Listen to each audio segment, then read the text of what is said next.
All right, guys, make sure you get the message out. Share it everywhere you can on your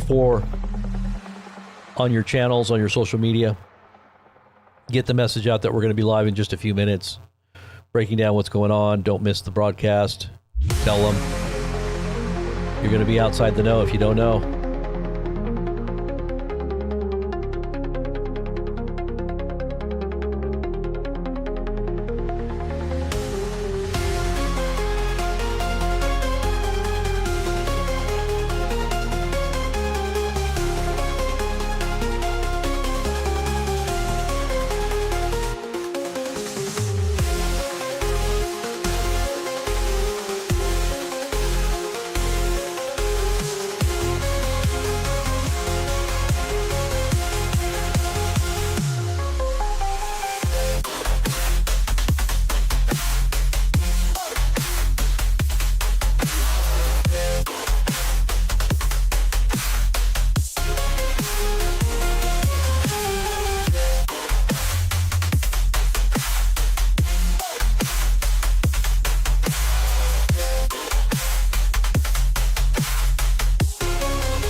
All right, guys, what's going on? Robert here once again with you live, breaking down the news, both good and bad, hopefully making sense of it all for everybody to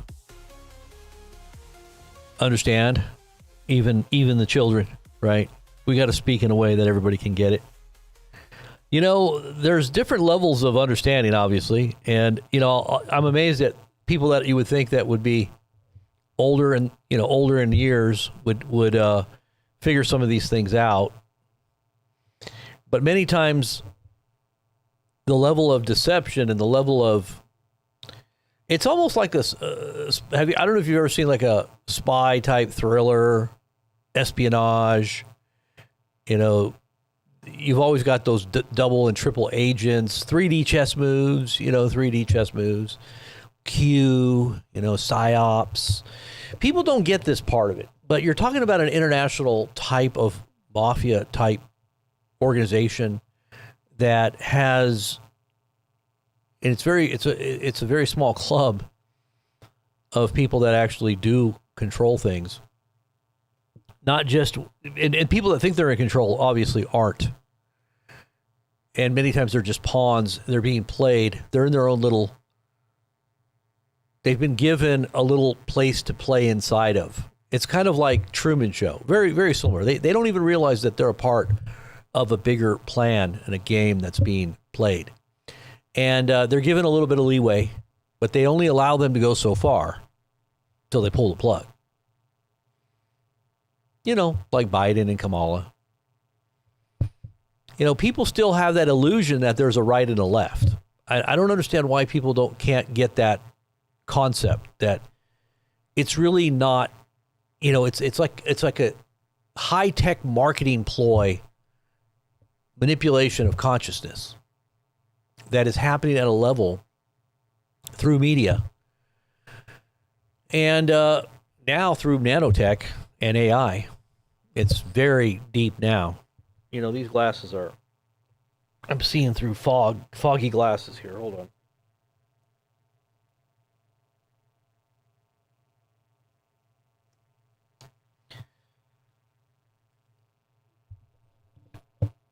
There is a lot happening right now on so many levels, and I talk a lot about this on my channel for anybody that's been here that's followed me. And there's multi-level ways of thinking. I'll look at it like this. There's people that think two-dimensionally, and then there's people that think on a third dimension, or I would even say even a higher understanding, especially if you're a believer, because we do talk about that realm that is the highest of heavens. There's different levels. And I would say levels of, I don't want to say it in a new agey sounding kind of way, but levels of consciousness. But the highest levels, ultimately, your spiritually minded definitions biblically, 1 Corinthians chapter 2 and 3. Word that says you cannot see the kingdom unless you're born from above. If you're not a new creation, how are you going to even be tapped in to the Father of lights, the one that comes, that pours out gifts and wisdom from above? How are you going to even be aware if you're not truly born from that spirit that is God? Okay, but you gotta maintain. You gotta maintain it. You gotta nurture it. You got to feed the faith. If you don't, you lose it. The little bit that you're given is taken from you. So for those who have dabbled in the faith a little bit here and there in their past, you're not any better off than what the Bible calls a foolish virgin who didn't have any oil in her lamp. And when the bridegroom comes, you're going to be left wondering what's going on. So don't think that you're safe just because you say you go to church, or the holy hop, or what they call the holy huddle, and you got all the rituals down, and you've got all the buzzwords and the Christianese. You know how to speak Christianese. That's not going to save you, because he's going to be testing everyone with a fire that's going to refine the whole world. And it's going to either refine you or it's going to burn you to a crisp, right? You're going to either be wood, hay, and stubble, or you're going to be gold, silver, and precious stones. You're going to be refined, or you're going to be completely consumed. One of the two. Depends on what you are in your own soul. And if you can't perceive what's going on, it's because you're on that Now, there's people in the world that are very adept at what's happening. They're very well versed in the things that are, what makes the world move, and what moves the world's, and I could say that there is some spiritual influences behind all that. People that are in the occult or that understand what shapes national consciousness and global consciousness. They are the New Agers, the occultists, the esoteric thinkers.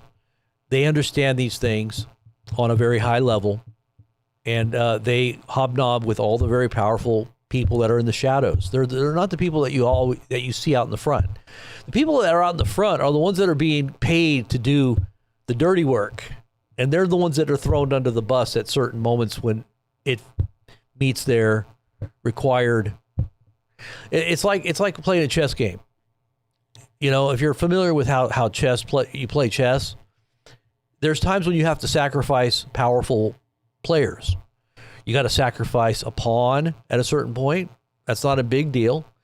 But when you start sacrificing, a rook or a bishop or, a horse, I mean, or a knight, you're talking about higher levels of thinking that is ultimately playing an end game. And those players don't know that they're being played or that they're going to be sacrificed. They don't know it. They think they're on the winning team anyway. And so then they get sacrificed, and then that's it. So you have to be thinking on a higher level. And you got to be reading between the lines. Definitely got to be reading between. Oh boy, look at what Trump just posted.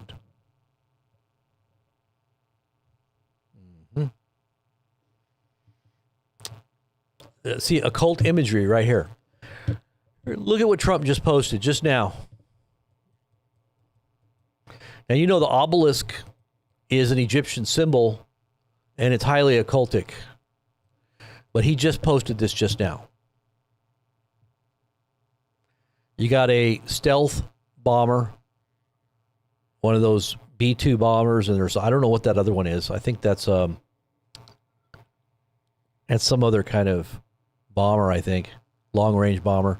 And then you've got the obelisk with a red sky. That's pretty ominous. That is pretty ominous. That was just posted just now. Let's see. It's on his Truth Social as well. I'm guessing he just posted this on Truth Social. Oh, yeah. He's posting it. Oh, yeah. Well, so here's some more he's posting. Look at this.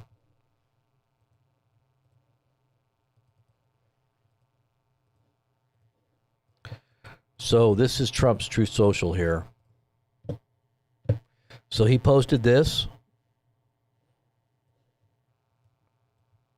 just an hour ago. He posted this with no more bombs on the underside.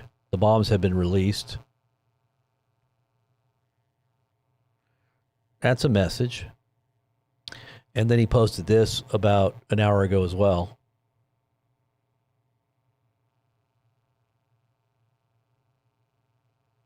And then he posted a picture of his plane. I don't know if that's the new plane that he's received from Qatar. Still can't get over the Democrats and this whole idea of trying to convince the American people that they really did have a choice. It's kind of like,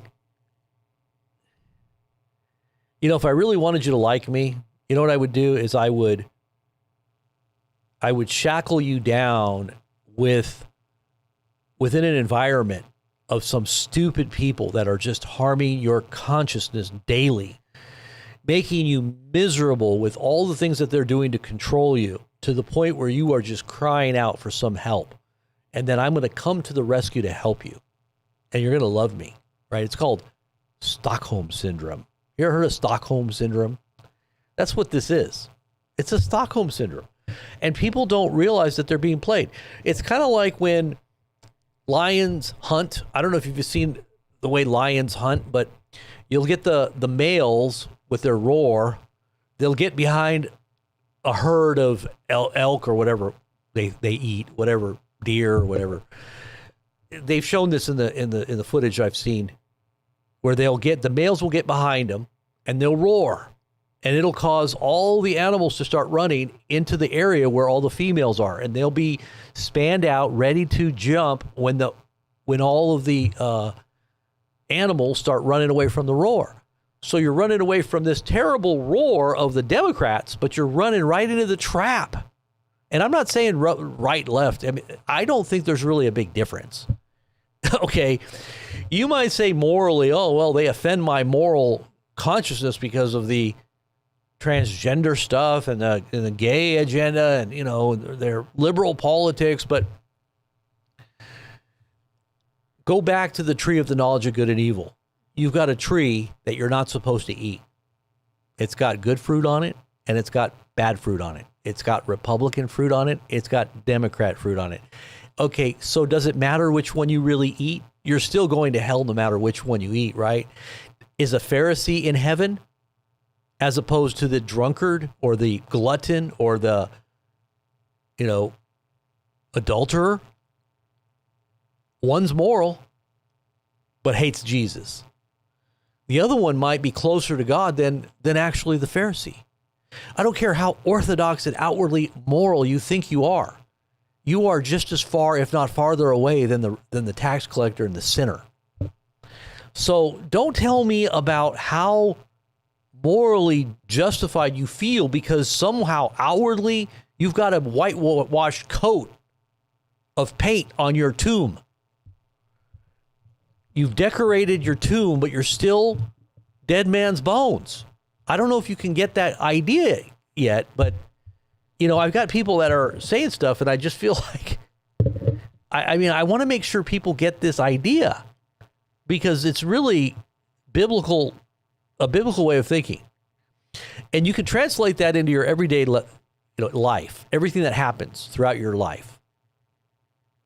It's and I'll just say in a natural sense, the Truman Show is kind of touching on that. I'm not saying it really plumbs the depths of what I'm even sharing because this is biblical, but Truman Show is kind of similar to what they plan, how, and they manipulate people. Because really, go back to the Truman Show. That was in the mid 90s.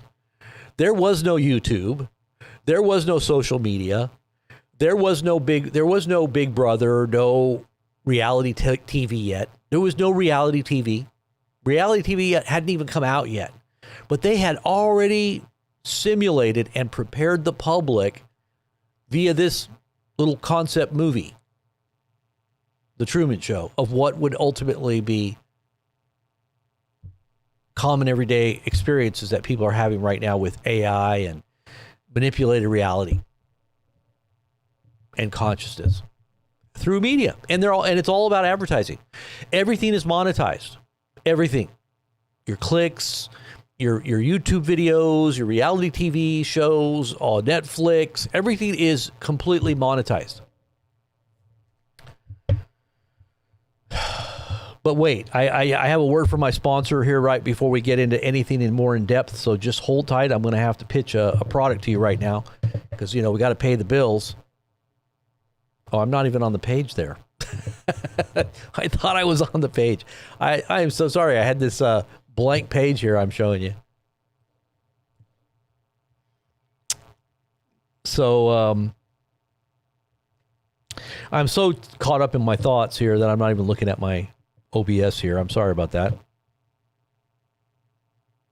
So Trump says, in honor of the remarkable life and achievements of Senator Lindsey Graham, a dear friend of mine and a truly great man who achieved so much for our country and his beloved home state of South Carolina, I am ordering all American flags throughout the United States to be lowered to half-mast until Saturday evening, 6 p.m. And then he says, God bless you, Lindsey.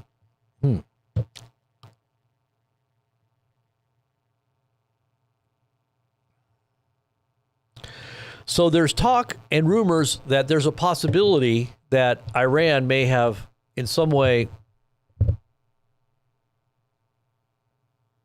well, they're kind of taking credit for his death on these Lego videos. I don't know if you've seen the Lego videos, but these Lego videos that they post that are basically their statements. They're using social media to put out through cartoon type illustrations of messages they're wanting to convey. And it's very effective because, it's got music that Americans like, and it's got imagery, and, it's in Western language. And I think it's an effective propaganda tool, but there may be some truth in it as well. When you really look at the big picture, you have to look at everything, and you can't be afraid to have a little dissent. If you're afraid to dissent, then you just want to go along with what your team is saying and be a yes man. Well, then you're not really going to ever find the truth. You got to find the truth somewhere in the middle. And I'm not saying that the Iranians have it, because obviously they've got an ideology that I don't agree with. Their spirituality, their ideology, whether it's but when you look at the big picture and literally what we're doing as opposed to what they're doing, I mean, we just got more raw power to enforce what we want. Maybe if they had the same, would they do the same thing that we're doing? I mean, if they had hegemony, if they had a world reserve currency status, and they had nuclear weapons, and they had the upper hand, would they impose? Would they force people to do things the way we're doing it? Maybe, probably. I'm not doubting that they wouldn't be any different.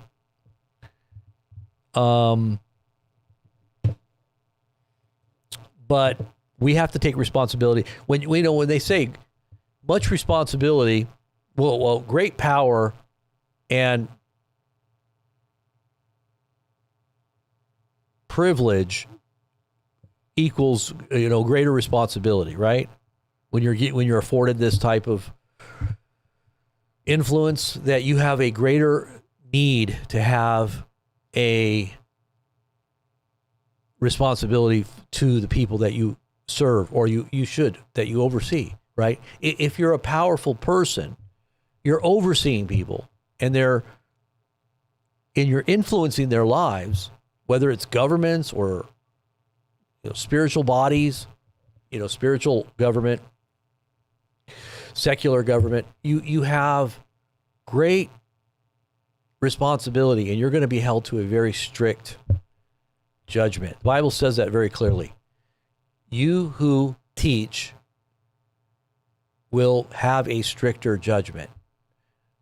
And so it's kind of a statement, I think, that is cautioning against people that just desire to rule over people, that want to lord over, that want to have some kind of fame and power, because really it's a sword that's going to turn on you, especially if you're using it in the wrong way. It's going to ultimately be brought back against you.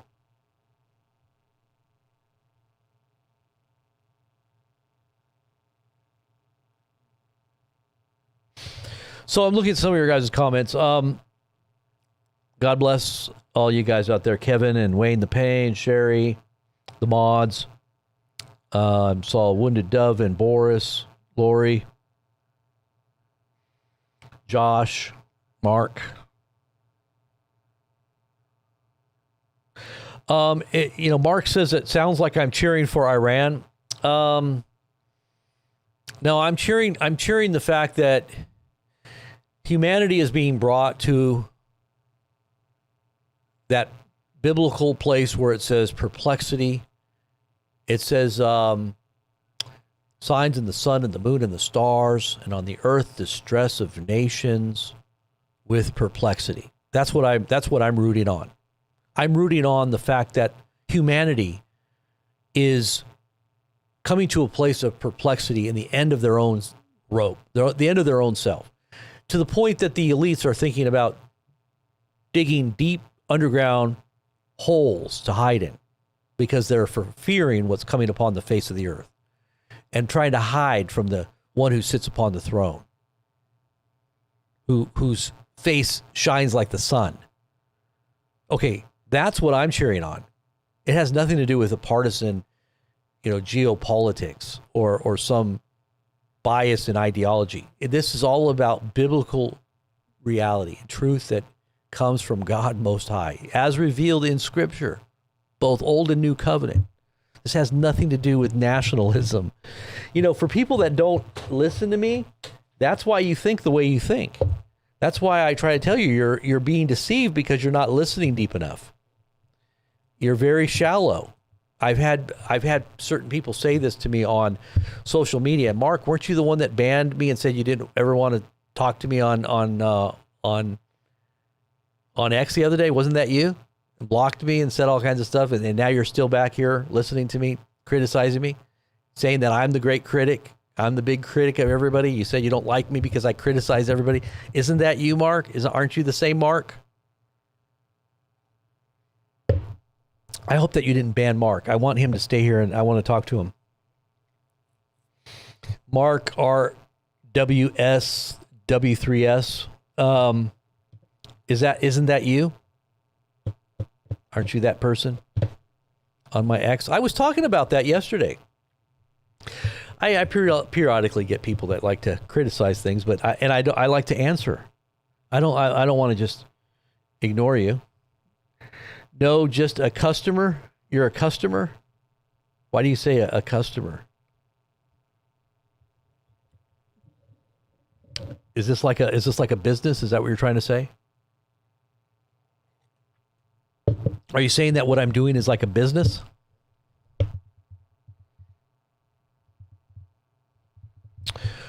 Well, it's the business of the Lord. If you want to call it a business, go out into all the world. It's a business.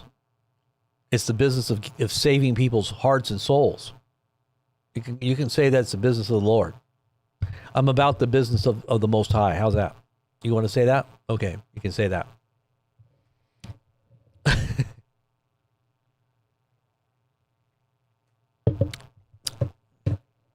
Well, let's see what else we got here.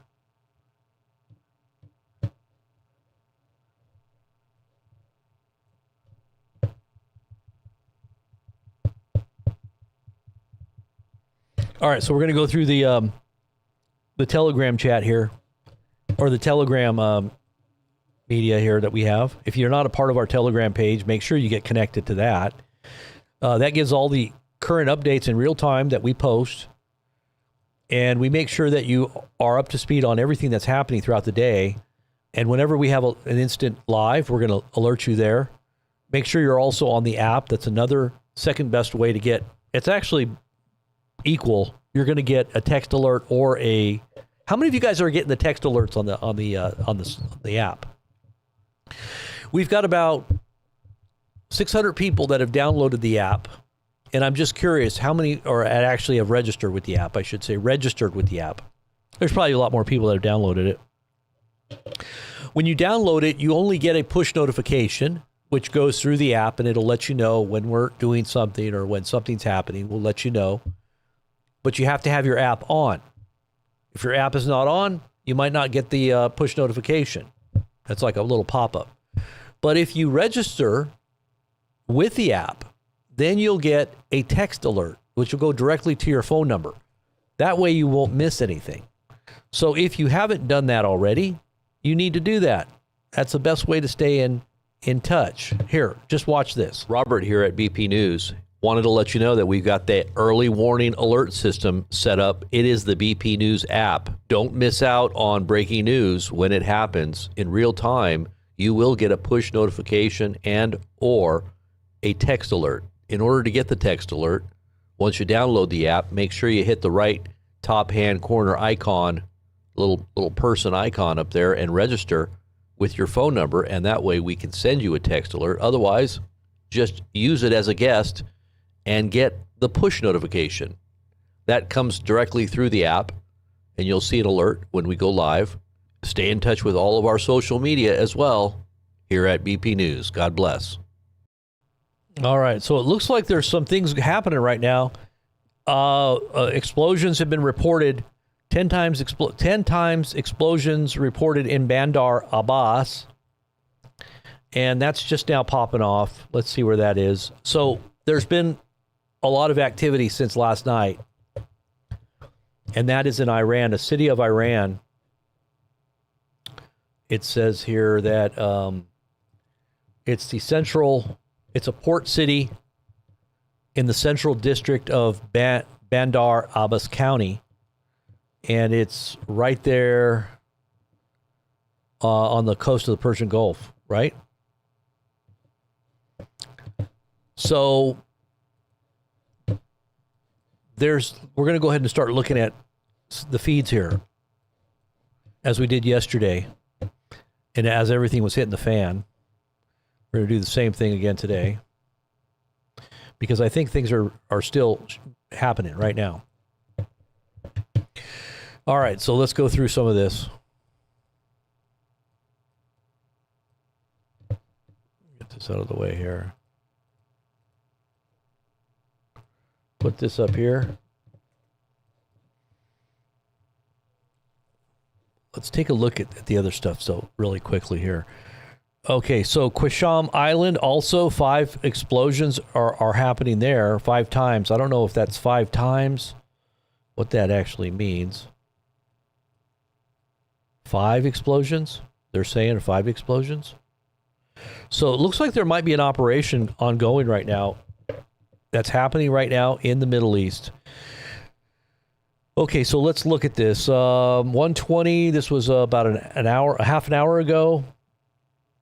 Unusual amount of Iranian radio chatter in the last 30 minutes. Now, this is a very good channel that we've seen that's a lot more accurate. And I want to make sure that you understand this is a very accurate source. I think they're in Iran. It's encrypted, though. Nobody knows what's being communicated. So encrypted information is coming over the lines. This was about an hour and 20 minutes ago.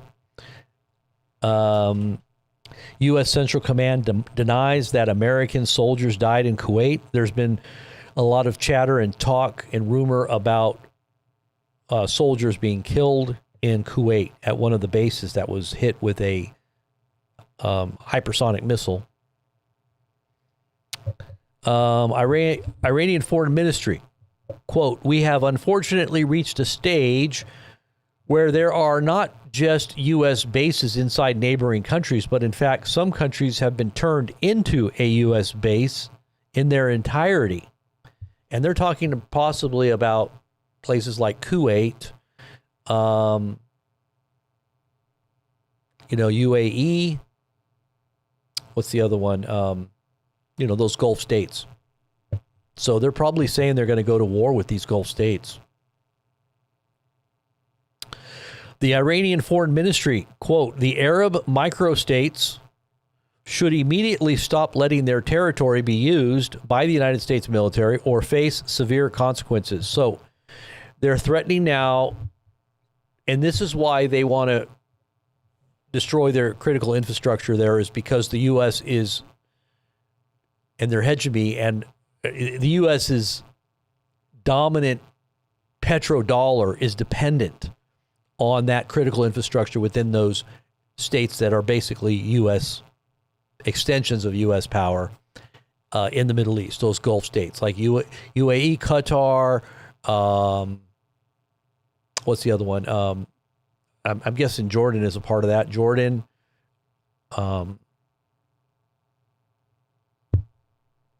Yeah. So these are explosions that have been heard in the last 5 minutes. 2:15 in Surik and Band Abbas. So this is what we told you just a minute ago. Both U.S. strikes and Iranian launches towards targets in the Strait of Hormuz. What? So that now they're launching. The Iranians are now launching more missiles right now. This is happening right now. So it just started. We just started to see it right now. As we're talking right now, they're now launching missiles. So we should be seeing some reports here coming out about more launches and more missiles. Impacts. Video. I got the wrong one up there. There we go.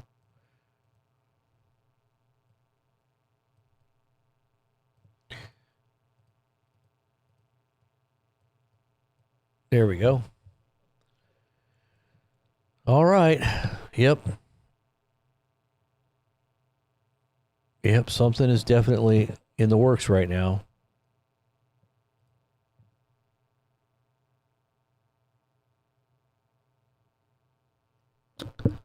Let's go on X and see what's going on with X. And I'm going to look at a couple of the forums here. And we'll also pull up a feed on YouTube for live cams, just in case. Sometimes we see stuff there on the live cams in Iran. Let's see. Boy, there's a lot going on here. Let's see what this is. Iran International. This is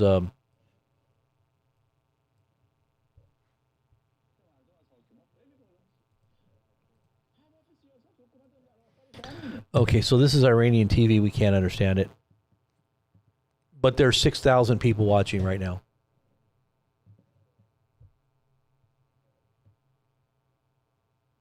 Is that me?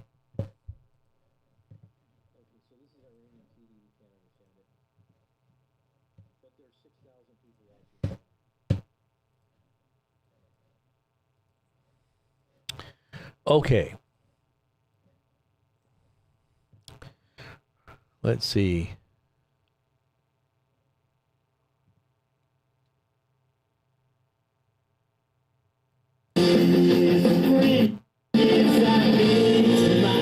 Sorry about that. Oh, I don't have my speakers on, I hope. Okay, there we go. Okay, good. That's pretty crazy. Okay, let's see.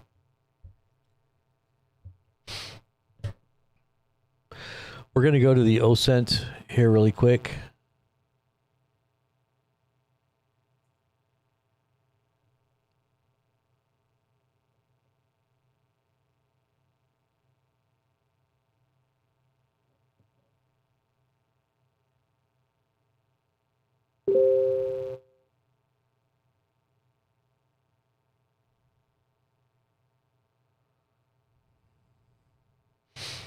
Okay, now the heat dome that's happening right now, that's pretty serious, guys. That's adding to the whole food insecurity that's coming. Not only is fertilizer short, diesel is through the roof. Farmers are shuttling their fields because for cheaper yields and cheaper types of,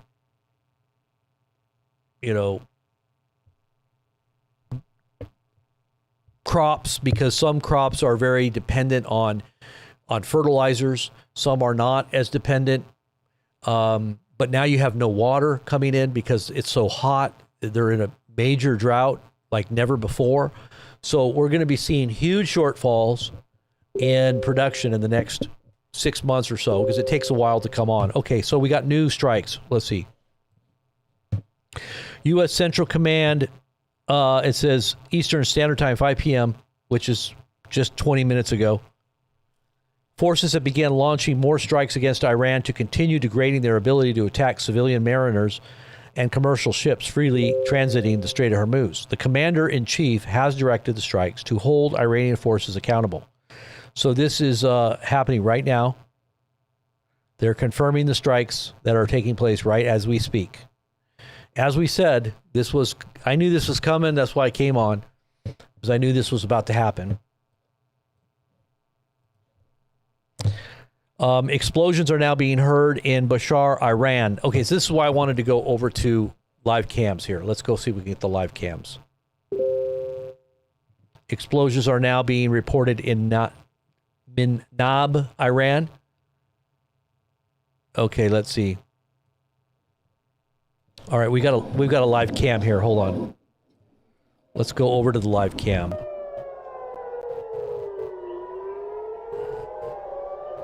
Hold tight.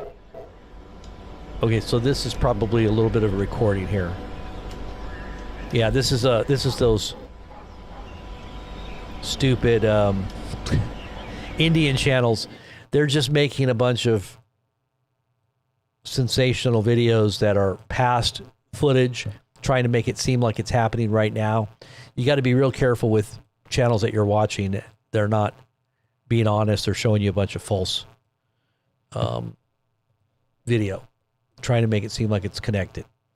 It's not. So any channel like The Mirror or ET Now, you don't want to watch these channels. They're just, it's fake. Fake footage. Now these are real cams here. These are real cams. And if you're seeing anything here, you're pretty much seeing the real deal here. So this is all Tel Aviv. This is okay. So Iran is down here at the bottom. Let me see if there's any other ones. We don't really see any. These are Tehran here. Damascus. Let's see if we got any better ones.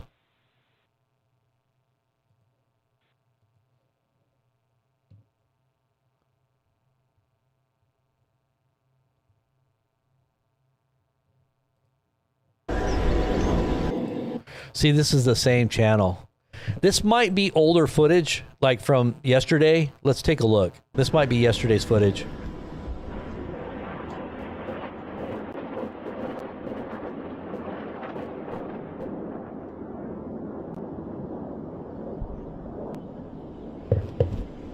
Okay, so this says Tel Aviv, Associated Press.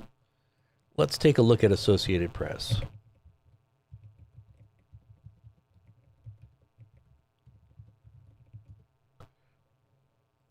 They got anything going live here? They don't have anything live. Nope.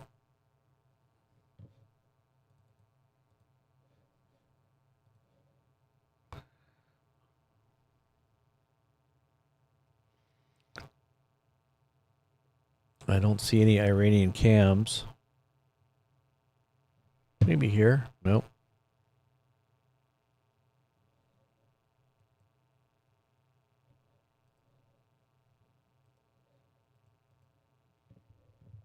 Let's see. This is the only cam that I can find right here, I think. Oh, and this one too. This one's also good. Okay, so we got two different ones. Okay, so here's Kuwait Airport. Kuwait Airport. They kind of block out some of the visuals. I guess they blur it out. This is Tehran. They might be required to do that. I don't know. Let's see if there's any kind of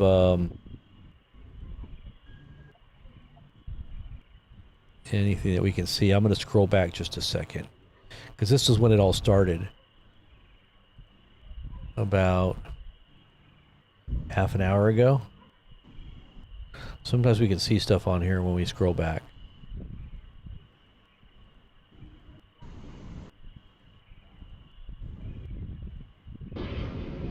Oh, it sounds like something's going on there. Listen.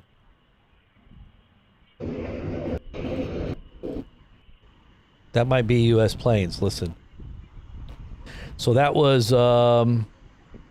about 45 minutes ago.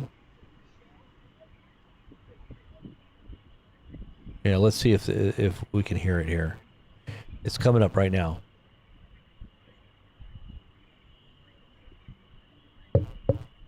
And it would be coming from the Kuwait airport. See, this is the Kuwait airport. This would probably be U.S. planes taking off because this is the only one that has sound right now. If you see right here you can see the sound gauge. This is the only feed that has sound, so you'll probably hear it right in just a second here. Okay, strong explosions have been reported in Jask, southern Iran. Powerful explosions have been reported in Qusam Island again.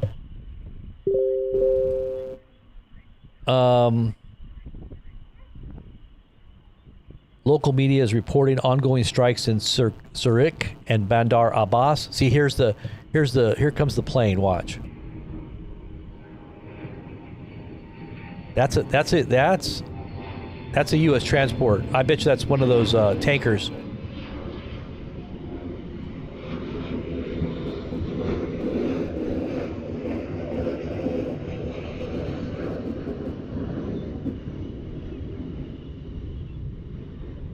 Yeah, that's coming out of Kuwait airport. It might be landing. You never know. All right, so this is Tehran. This is some good footage here, I think, of Tehran. Let me go back really quick. Just really quick.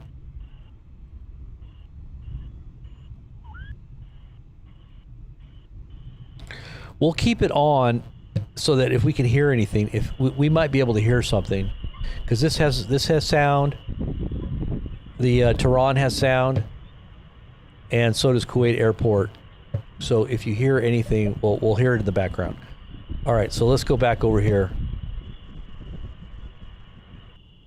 This is how I do my research when I'm watching stuff. All right, so this is explosions have been heard. Southern Iran as mutual escalation intensifies. Local media reporting ongoing strikes in Zurich and Bandar Abbas. So this is right around the strait.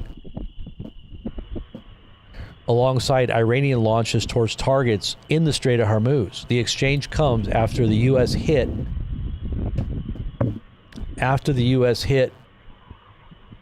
140 Iranian targets overnight, and Iran retaliated with ballistic missiles on U.S. bases in Jordan and Gulf countries. Now, someone's telling me, well, Robert, you're not reporting on all the damage that America's doing to Iran. It's of no consequence to me or even probably to the Iranian leadership. What they're doing is they're playing the long game, okay? They have a death grip on the jugular of the international supply chain, okay? They're not going to let go of it, okay? It doesn't matter if they lose this or that or whatever. What we have to be watching right now is Iranians' chokehold going to continue on the supply chain? Is it going to cause everything to shut down? All right. It doesn't matter if we're bombing them into oblivion. If they're in deep underground military missile cities, it doesn't matter. We can't reach their strategic command and all of their missiles. They're deep in these mountains. All right. Even a nuke won't destroy their missile cities. All right. So it doesn't matter if we flatten civilian cities. They're still going to keep the Strait of Hormuz shut. So, you know, someone was saying, but Robert, you're one-sided. You're just reporting what they're doing to us. And it's, you know, and there, I think it's a lot of it is probably propaganda anyway, that we're not explaining or telling the public what's really going on. And if you're really looking at what's happening, you can see what's really happening that you're not being told in the mainstream media. So you got to be looking at everything. You can't be just looking at CNN or Fox News. You're not going to get the whole truth. You're going to get a sanitized version of the truth that's going to make you feel good, make you feel patriotic. That's about it. And hey, if that's all you want to be is just patriotic and not really know the real big picture, then that's fine. You know, you shouldn't be listening or watching what I'm saying. Just go back to Fox News and shut everything else out. Tell yourself how great you are and then respond back. Yeah, you're great. You're amazing. You know, I can hear some more planes. Listen. That sounds... Listen. This is in real time right now. I can tell you which feed this is coming from. Okay, breaking.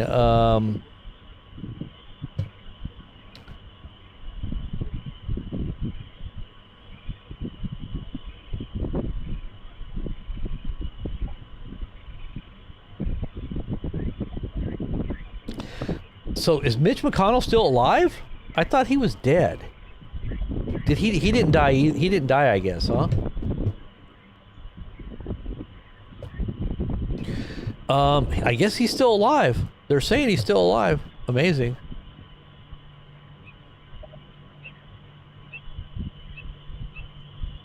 U.S. military confirms that we have launched another wave of attacks. This was just 1 minute ago. 2:32 West Coast time. Okay, the Iranian media has published a rare photo of Ayatollah Khomeini in the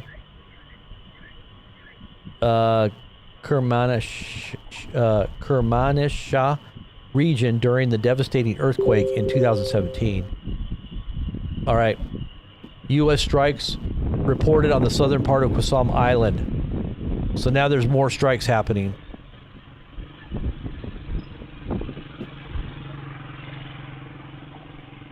That sounds like a motorcycle. All right, let's go through some of the news here really quick while we're waiting. Some of the news starting today off with such a bang. Okay, so it says Senator Lindsey Graham passes away at 71 following sudden illness and after having returned from a trip to Ukraine. It was a secret trip nobody knew about, I guess. But they're saying, you know, something could have happened, you know, while he was there. Wow, what is that? Further strikes reported on Cyrillic Island. Where is this coming from?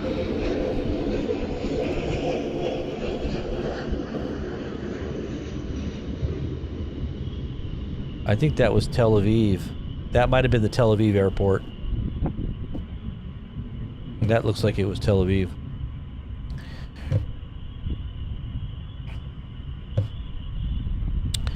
All right, then the FBI will assist the local police in investigating the death of Senator Lindsey Graham. Why are they investigating? Why is the FBI looking into this? Is there some other reason for possible connections to Iran? Because that's what's being speculated.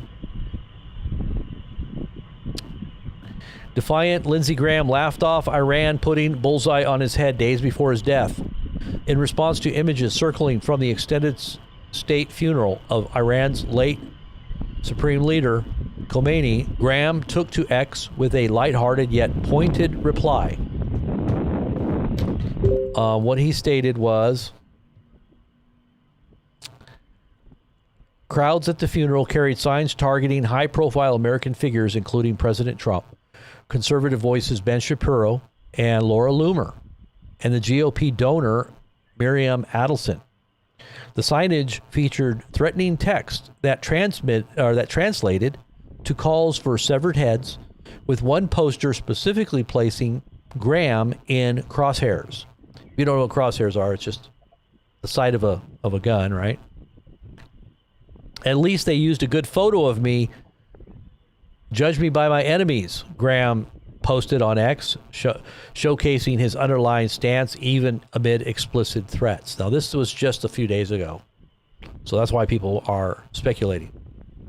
The senator's hawkish views had positioned him as a leading congressional supporter of Donald Trump, President Trump, approach to the conflict with Iran. He repeatedly pushed for military options and expressed skepticism about diplomatic resolutions. Iranian Supreme Leader Mojtaba Khomeini, who has maintained a low public profile since Operation Epic Fury began which commenced in February, issued vows of revenge for his father's death and related casualties, denouncing perceived enemies in strong terms. Now, they're saying that this fatwa for Trump and for some of these leaders is something that they will maintain, that needs to be public. It's not something that's going to be secret or not really known whether it really was them or not. They want everybody to know that they are taking vengeance and that it is a sign to the world that it has been vindicated through the public's awareness. Okay, large explosions at IRGC's Imam Air Base in Shabar. A U.S. strike has hit Khandab in Margazi province. Okay, so we have no idea where all these are at, but these are, locations inside of Iran that are definitely being hit right now. This is supposedly alleged footage from Cyrillic. And I think that's the island, right? Is that the island?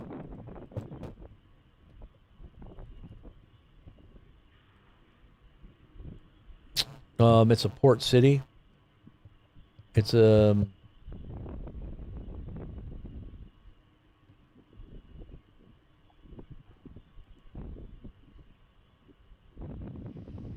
it's called Bandar Surik. It's right there on the point. It's probably there to monitor traffic because it's right there on the point of the strait.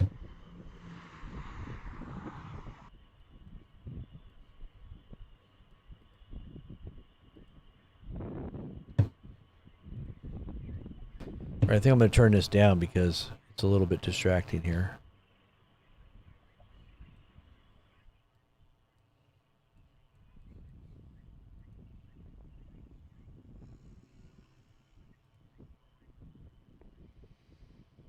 And so those are the pictures that the Iranians had posted.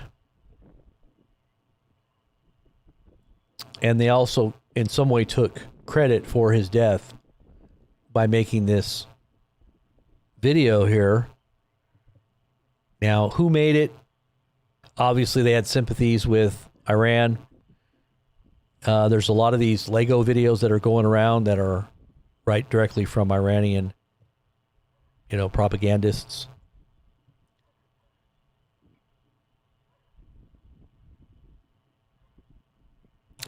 And they show Lindsey Graham playing with dolls right before he gets... And it almost seems like he saw a ghost or something. Now, this woman that's inside of the ambulance is kind of looking like she's the one that killed him. But then they check mark him off as if he's gone. And then it says KT, which has to do with Trump. I'm not going to say what it means, but they also have Laura Loomer's name on there too, that she's next. But you see him how he's playing with dolls. And this might be in reference to the whole controversy of Lindsey Graham when he was by himself, that he was pictured, videoed at Walt Disney World. What was he doing at Walt Disney World? And then he had bought this long wand. It was some kind of bubble wand. And they were asking him, why did you buy that bubble wand? And he said that he bought it for a friend's kid. But he's there by himself. Like, what is he doing at Disney World? Eating in the restaurant, has a bubble wand. This is maybe in reference to him playing with little children's things. Strange. They say that he's a homosexual. I don't know if that's true or not, but people have said that he's homosexual or that he's gay. Does anybody know if that's true? Comment in the comments. I'm kind of curious.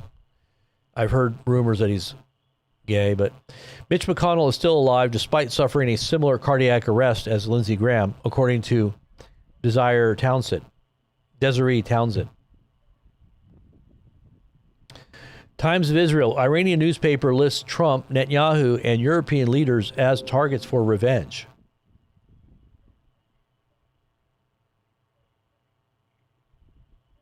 This is according to Times of Israel. C14 News says U.S. prepares for boots on the ground in Iran. Did I not tell you they're getting ready to go in with boots on the ground? That's what I think. I think that's what they're preparing for, what they've been preparing for a while now. The Iranian army is mobilizing heavy missiles, stating that after the ceasefire breach, there will be major surprises for the world and America, and the Israeli enemy will remember for centuries. So what is it that they're saying they're going to do? Is it nuclear? Do the Iranians have tactical nuclear warheads? I don't doubt that they might have them, because they could have easily bought them. There's a very good possibility that Iran has purchased warheads on the black market, could be from China, could be from Russia, to affix atop those hypersonic missiles. And if that's true, if you'll remember, there was a statement that Donald Trump made when Putin suggested that it would be very easy for Iran to purchase a nuclear weapon. So why all the big fuss about Iranian nuclear production that's supposed to be civilian? He was making a statement that got the ire of Trump. Remember, Trump got very upset about that. He made a statement, Putin is using the N-word, the nuclear word, and I don't appreciate that. You remember that? I'll show you. Let's see if I can find it here. Putin, the N-word. Let's see, N-word. Let's see if I can find that. Yeah, here it is. Was this it? I guess the N-word is bad. Let's see. Yeah. This was June 23rd, 2025. June 23rd, 2025. This was on Donald Trump's Telegram page. Obviously, that's the date that he said this on all of his social media. He said, did I hear former President Medvedev? This is Russia's former president, who still is very high level government, national security type guy, probably second in command to Putin. This is what Trump said about him. Did I just hear former President Medvedev, because he used to be president not too long ago, for a short period of time. Putin's been president for 25 years or something like that. And Medvedev came in just for a little short period, and then he was gone again. And he said, did I hear him casually throw around the N-word? Nuclear.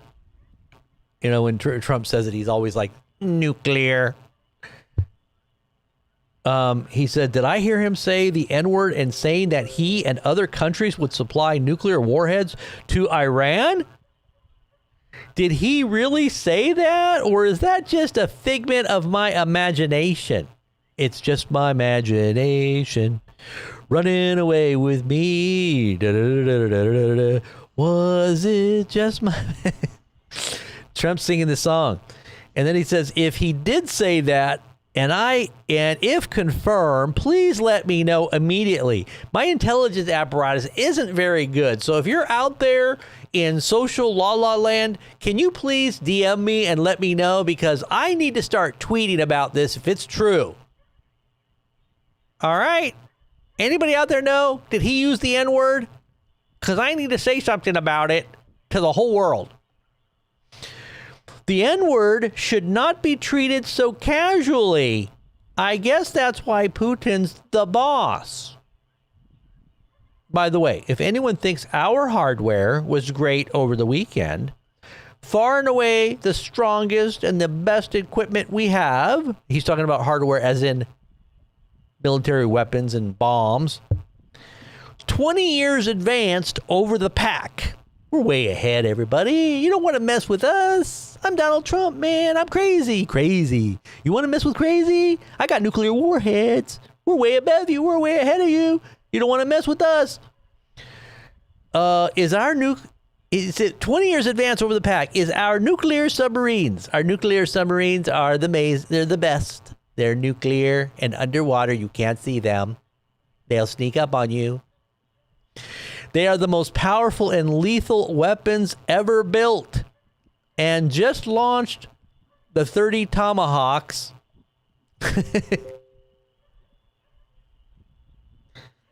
He just goes around just threatening that, we're just going to annihilate. But you better not say that about us. You better not be saying nuclear. because we're bringing the whole world to the brink of nuclear war. All 30 hit their mark perfectly. So in addition to our great fighter pilots, thank you to the captain and the crew. And I don't remember what actually happened at that time, but I guess we launched a bunch of Tomahawk missiles at something on the 23rd of 2025. See, this was 2025, so just remember, that was a year ago. So he said this a year ago, and the reason I'm bringing that up is because who's to say that they don't have nuclear weapons? Because Trump even said that China and Russia are going to supply them. That nasty N-word.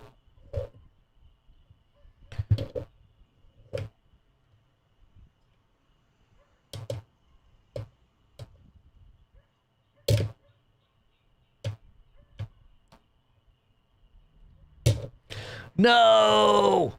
The planet's going to be run by apes. Please tell me it's not so. They didn't do it, did they? No! At least I got a pretty girlfriend on the back of my horse who can't speak any English. How many of you guys saw the Planet of the Apes? Planet of the Apes. He's like, they did it! No!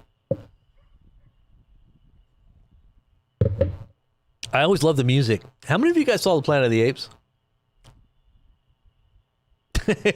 This is the moment of truth. What happened to America?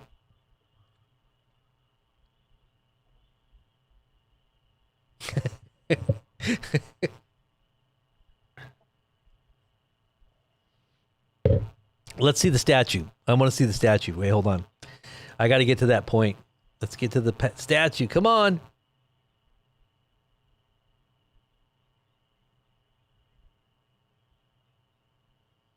Brr, brr.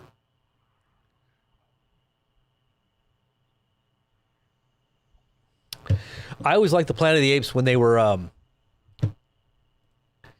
chasing all the white people, and they were all in the bush, and you got all the apes on the horses, and they're trying to catch all the white people and put them in cages. That's probably what they're going to be doing with everybody. When it all really comes down to it, the beast system's going to take over. There's going to be a bunch of resistors out in the woods hiding out. They're going to be coming in with the cavalry, drone. They're going to be like apes that are drones. They're going to be coming in, blowing these horns. Brr, brr. They got their nets and they're running after everybody, trying to catch them so they can put them in cages. All right, let's see. We got some more stuff going down here. Let's see. Stop playing around here, Robert. Get to the point. Bandar Abbas. Lots of smoke in the background you can see right there. Can you see that? Smoke. Smoke on the water. Is that the water out there? Smoke on the water and fire in the sky.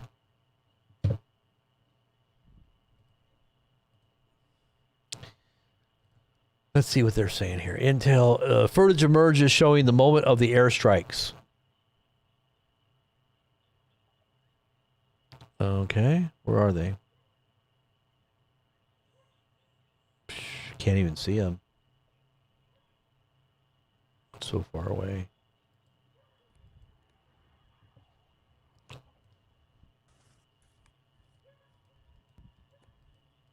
Yeah, you can't even see that. It's terrible. Terrible footage. Okay, let's look at this one. Yeah,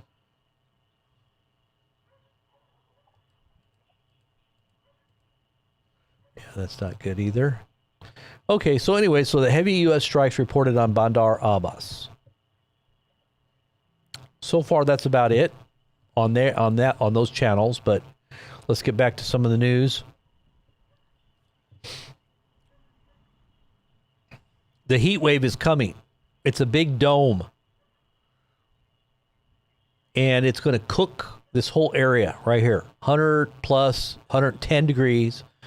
In Billings, Montana, it's going to be hotter than Arizona. It's going to be hotter than the deserts of Arizona. They're saying Phoenix is going to be 108.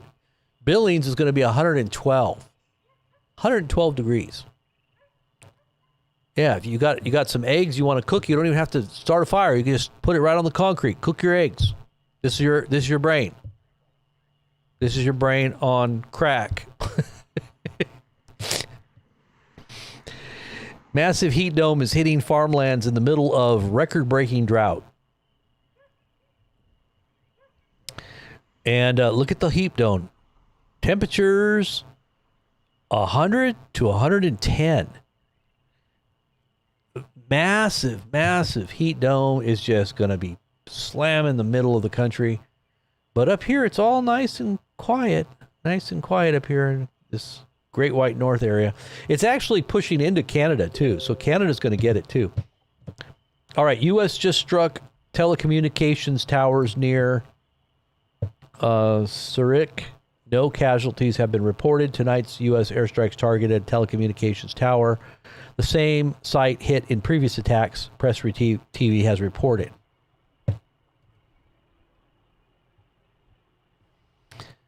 All right, so this one says here, this is probably Zero Hedge article.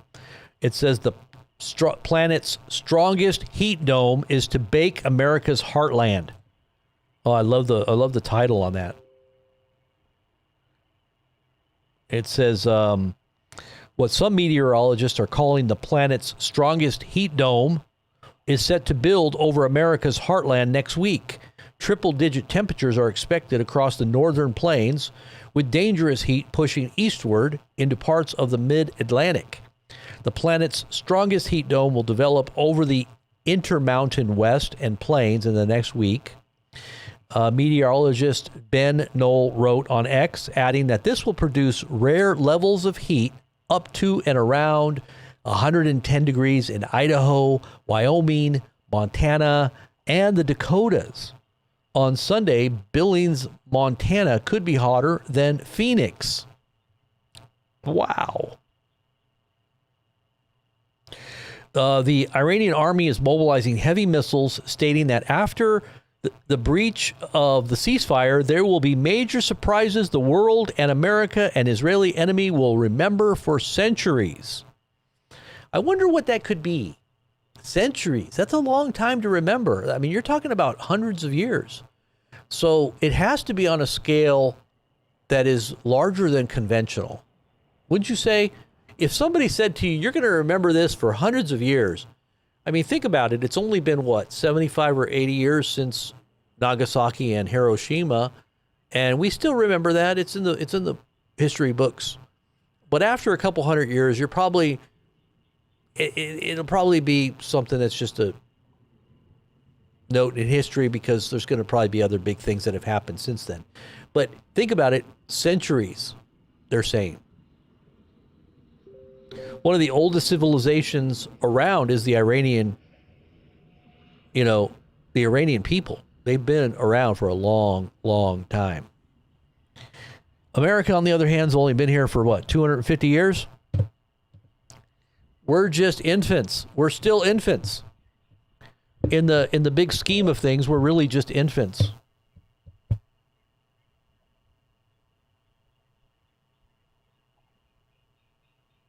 As I said, U.S. is preparing boots on the ground in Iran, experts say. We went through all this already.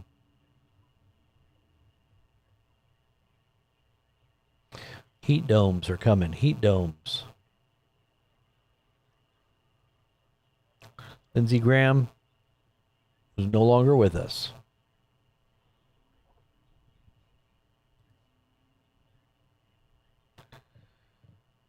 Renewed attacks on Shabar, Iran. So this was just posted a minute ago. Lots is happening right now.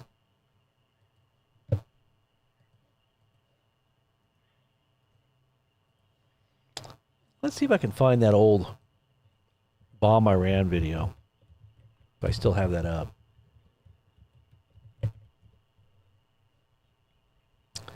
let's see.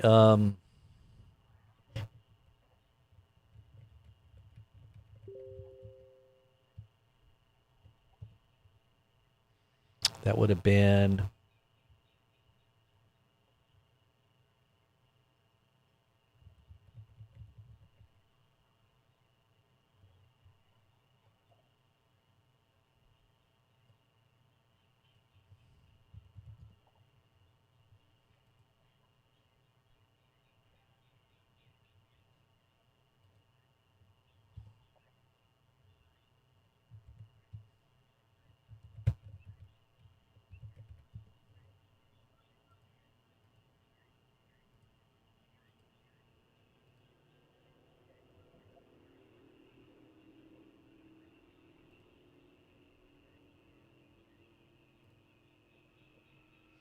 I bet you I can find it if I go back a little bit. Let's see if I can find the old bomb Iran song. How many of you guys remember that old bomb Iran song? And tell me that wasn't prophetic. We played that back in 2013, and we used to play that thing ad nauseum during our initial, beginning of our live streaming career here. How many of you guys remember that? Anybody here? Going through all the old stuff here. There's Lindsey Graham calling for U.S. military to help Israel strike Iran's nuclear power plants.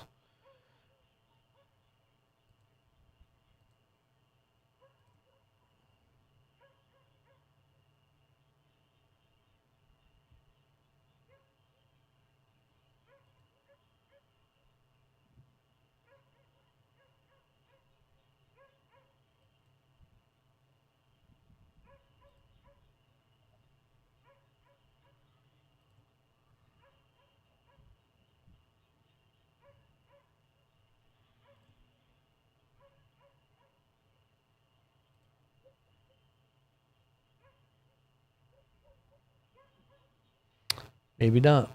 Maybe I wouldn't be able to find it. It was an old, it was wiped off, I think, YouTube.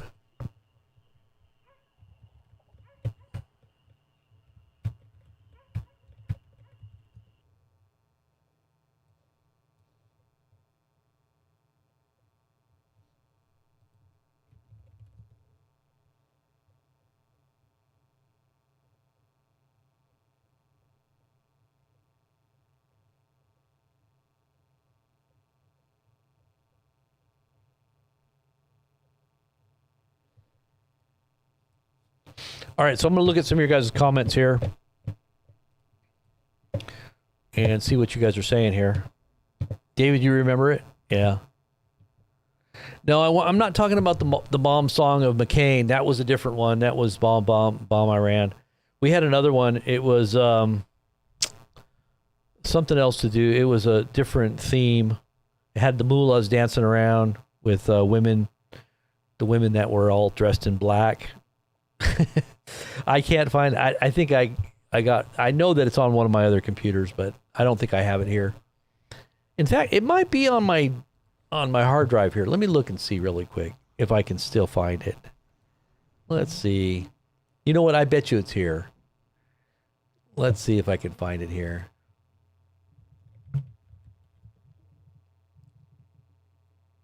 How much you want to bet I can find it in here?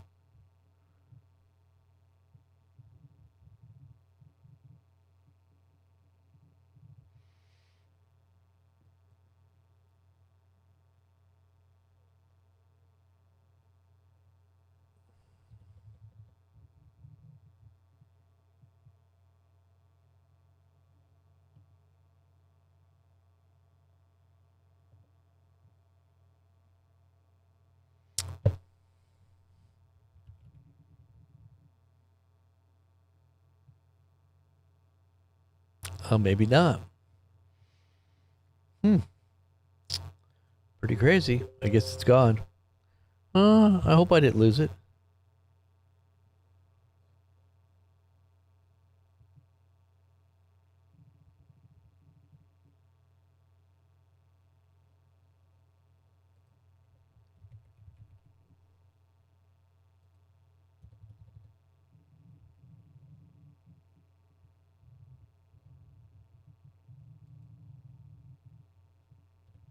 Oh well.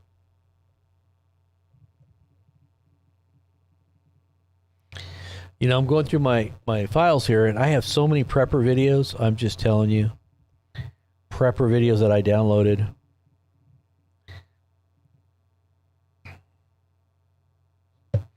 All right, so this is U.S. airstrikes on Ahvaz, Kazakhstan province. So this is now more attacks here from the U.S. This is ongoing.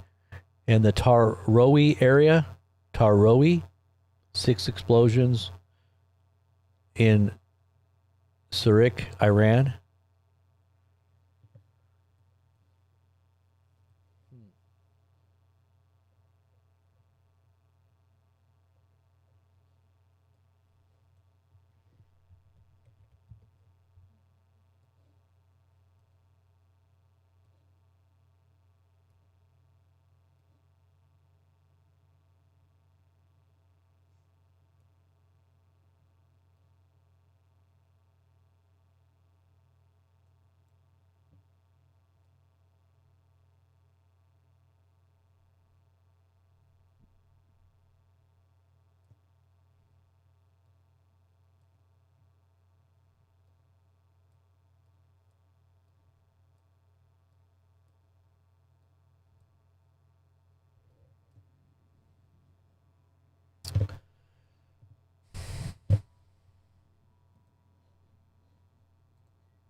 I hear a plane there in the background. So listen to that. Sounds like a military plane. Kind of ominous sounding. Those big C-17 jets, whatever they are, massive.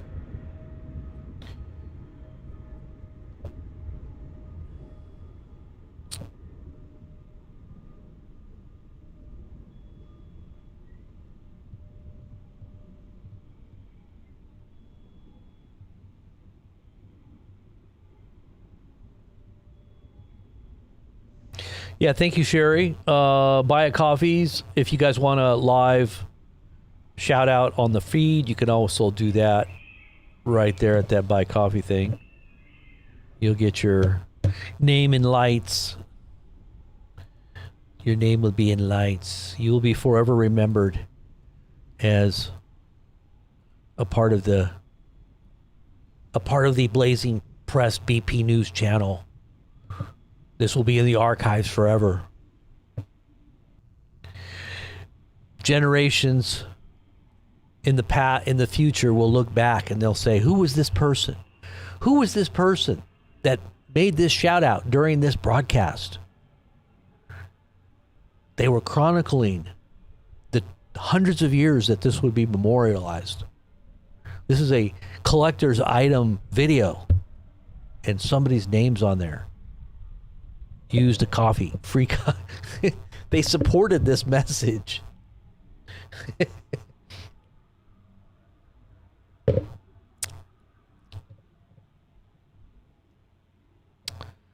Oh, let's see. I'm looking back at some of your guys' comments here.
The way the truth says, asked me if I was a racist. What does that mean? Am I a racist? Well, what did I say that sounded like I was a racist? Are you a racist? That's like a loaded question. Do you beat your wife? Are you a, they always have the worst things to say and questions. Like, I'm just looking at a few other comments here. I always like to look at the critics, though. The critics are always interesting to watch. The critics. Are the critics out there? Explosions reported in eastern Bandar Abbas, Iran. Some more explosions. Gosh, there's just a whole bunch of stuff hitting the fan right now. Oh, man. My back is starting to get me here. I'm going to have to scroll back here a little bit. Preliminary information claims that Avas Airport was targeted. Avas Airport. I heard somebody on social media saying they needed to target Iran's airports and shut down their air travel. Yeah, they call it Qassam Soleimani Airport, International Airport. So they renamed the airport after the one that Trump had taken out back in 2019 or early 20. Remember I said that I was watching the funeral of Qassam Soleimani at the beginning of very first week of 2020. And I made the observation that I thought people were going to die because there was so many people that were at that funeral. And sure enough, there were like 50 people that got crushed to death. And it was right about that time when COVID started popping up, and we were taking note of it. Right when it started, videos started trickling out of China. And I started covering it here on YouTube. I was like the only channel covering it.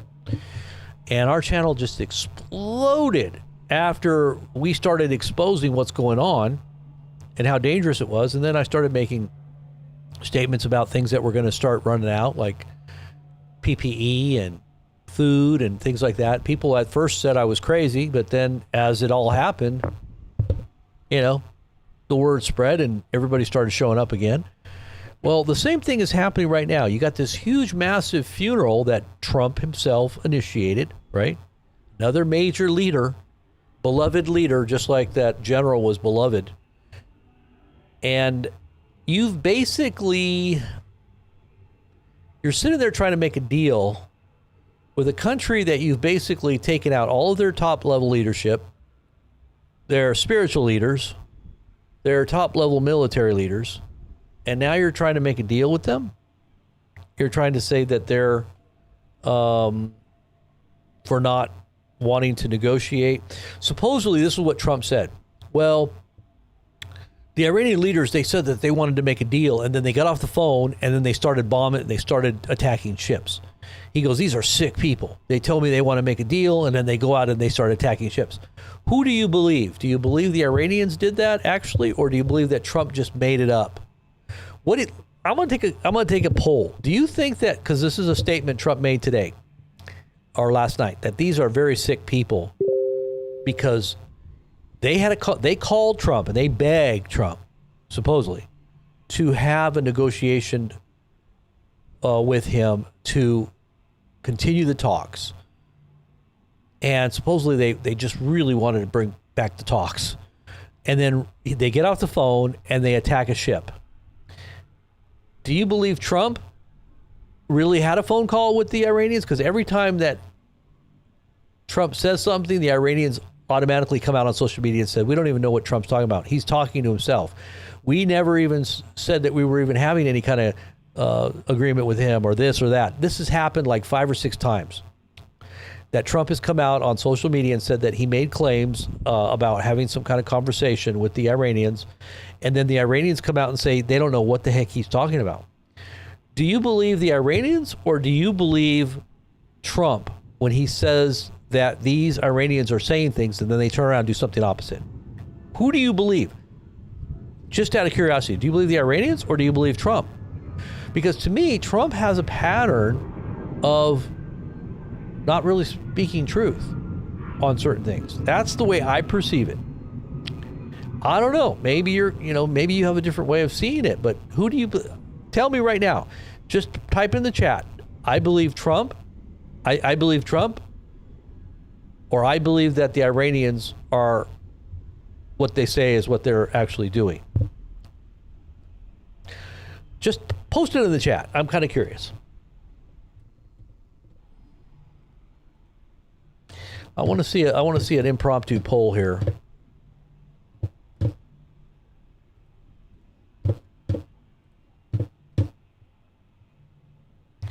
You can't say neither. You can't say neither because there's been all of these instances, and I'm talking about the last instance here that just took place, where Trump said that he was on the phone with the Iranians, and they said they wanted to renew negotiations, and he said okay, and then they got out and they attacked the ship.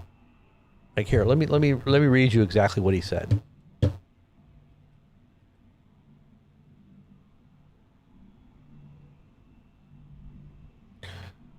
All right, what is this? This is something here. What is this?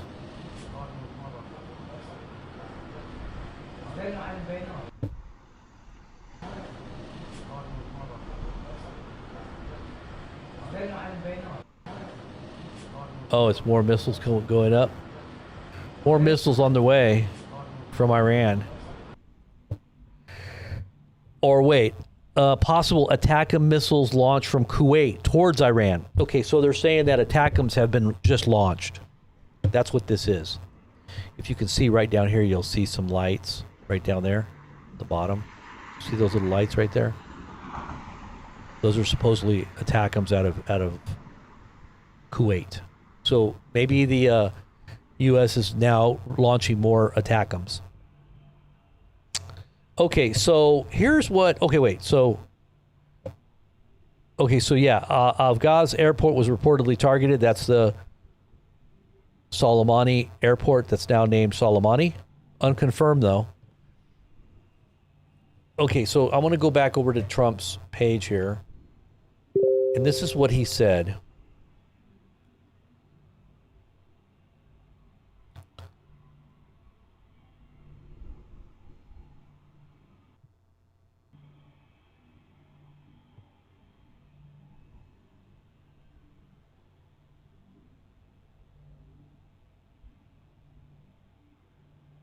Make Iran great again.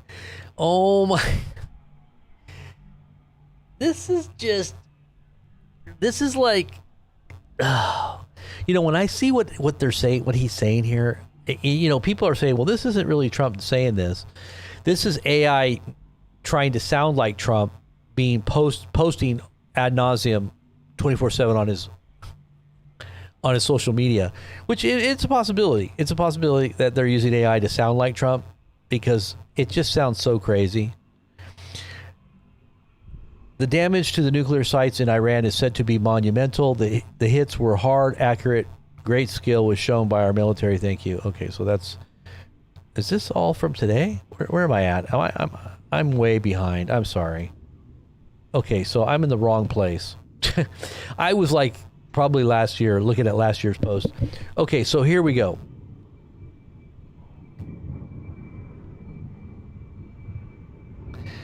This diatribe here, I just can't even begin to tell you how just crazy this post is right here.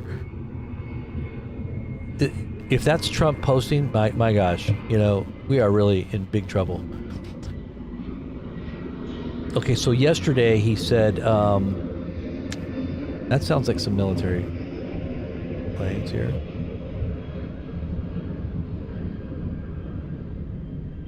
Let's see if this is where it was at. Might have been on the 9th then.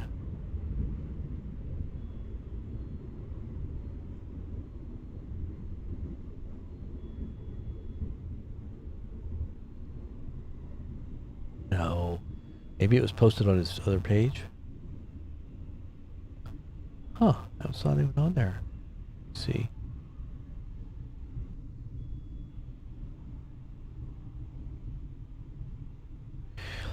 Yeah, see, this is when they attacked. Was what day was it when they attacked? Was it the 10th, right? It was the 10th.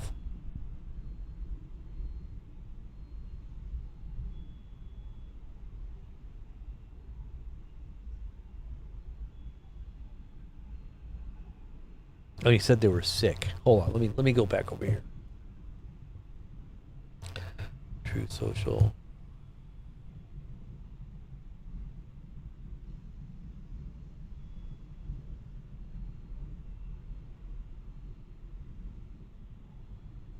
There's a million ads.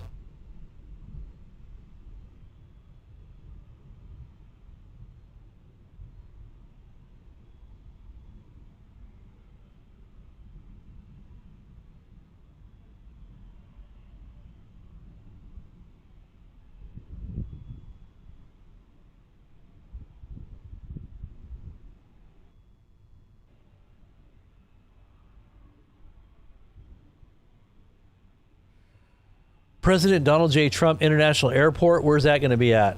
What? He's posting a picture of it. So is there going to be an airport after him? You got to be kidding me. Is that true? Just there he goes, naming more stuff after himself. Hopefully they don't take down the name off of the airport if they do, because they did it on that other building.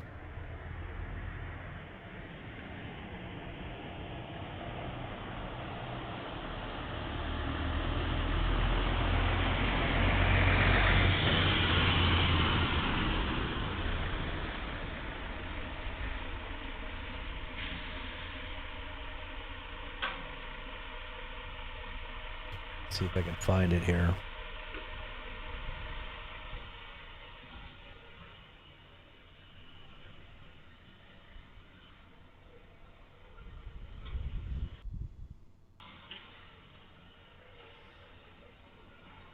He's showing pictures of things that were done really terribly bad and that he's trying to fix at the White House.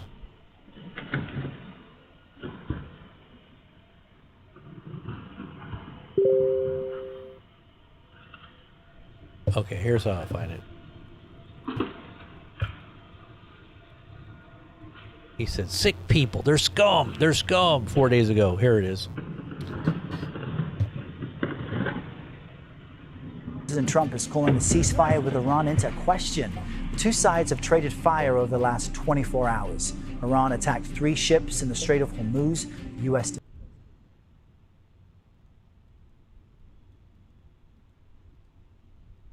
It's over. I don't want to deal with them anymore. They're scum. You know what scum is? They're scum. They're sick people. They're led by sick people. And they're vicious, violent people. And if they had a nuclear weapon, they'd use it. Professor,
Okay, so I guess I'm out of.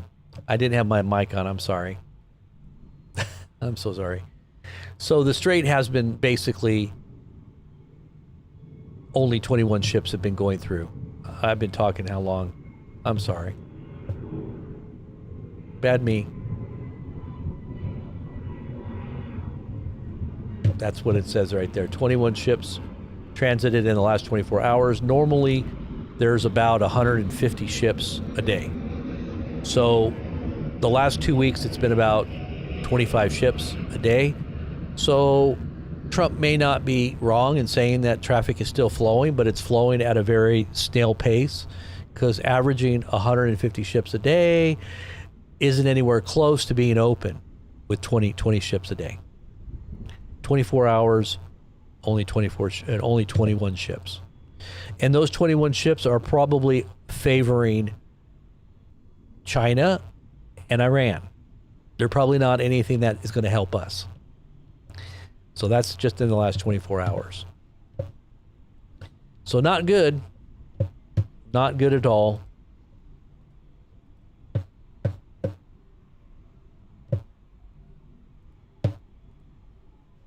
All right. Sorry about that mix up there. I know. My sound. I know everybody's like, sound. That's how I get a donation. I just turn off my sound. Elizabeth. Thank you very much for that, Elizabeth. That's how you can get my attention. Elizabeth has sound. Oh, I'm so sorry. I'm so very sorry. Hey, but we got 2 donations. So next time I'm gonna turn the sound off if I think it's time to raise some funds. I'm gonna turn my sound off.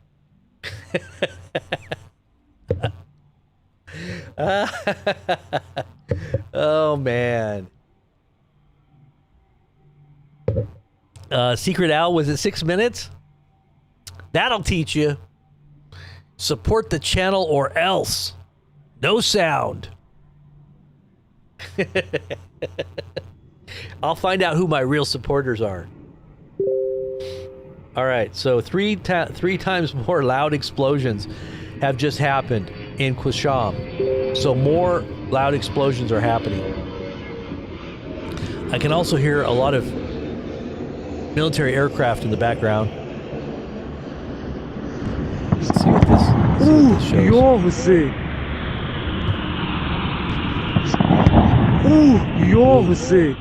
That's pretty big. You can't see anything, but it's just a lot of booms. Southwestern Iran. Lots of huge explosions being heard right now. The airport lit up. You can see a big, bright light in the background there.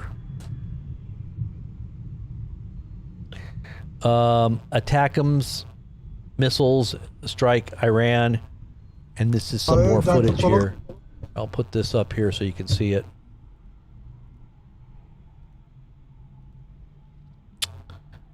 Let's put that one up.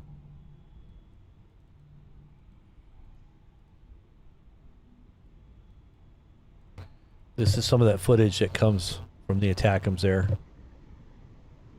جاي تنطلق من الكويت على أرض إيران الحبيبي طفى راح العبادان. And this is some of the footage of the airport. Some of the bright lights in the background there. And this is the footage.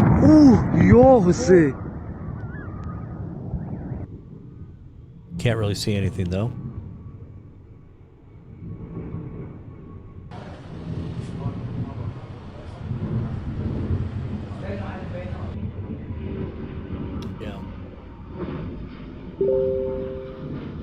All right, intense U.S. airstrikes on Iran continue. As of now, there's intensifying strikes on Iran from the U.S. Continued major intensified striking taking place. Lots of reported strikes.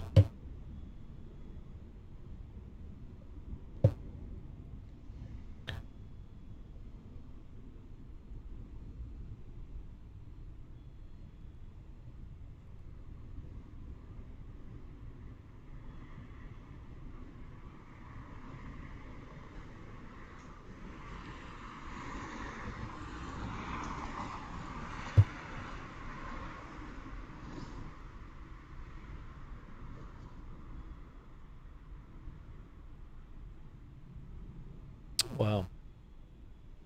So it says a new chilling report reveals that Iran had a specific plan to get Trump to off him during his recent NATO visit in Turkey.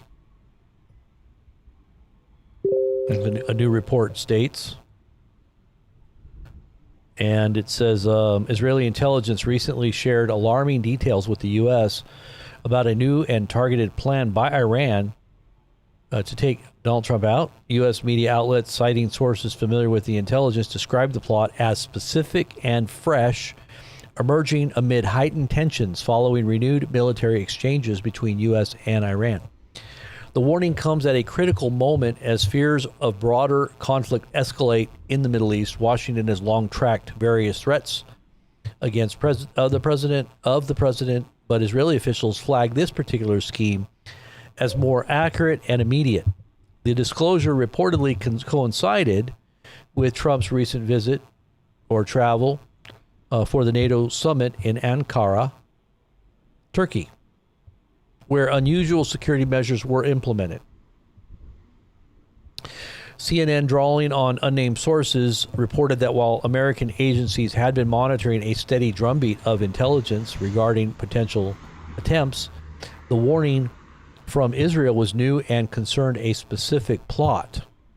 The Wall Street Journal similarly characterized the intelligence as detailing a, quote, fresh plot. Fresh.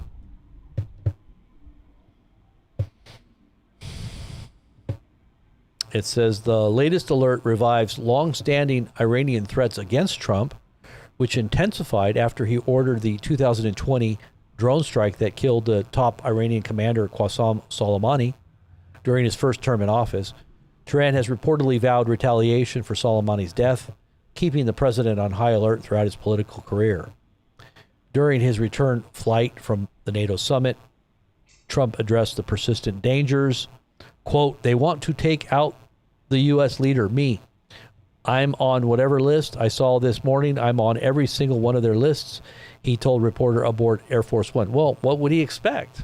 I mean, he's taken out two of their beloved leaders that were considered to be almost like God, to these people. What do you expect? I mean, like, that shouldn't be a surprise, right? There's no surprise there. I mean, what's what I would expect. Anybody should expect that to be the mindset, right? Let's see what this is. 4 sites in Omiyad and Manshar hit in a new U.S. airstrike. So, where are these at? Let's take a look and see where those are at.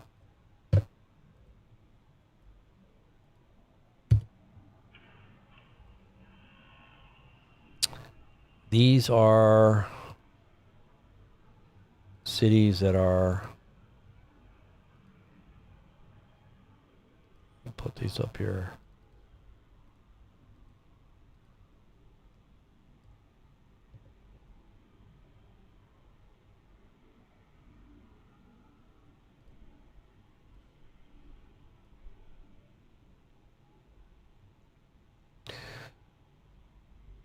So this is one of them here. Can you see that? No. Right there, that's one of them, that red spot. Oh, you can't see it here. Hold on. We got scene 5 here.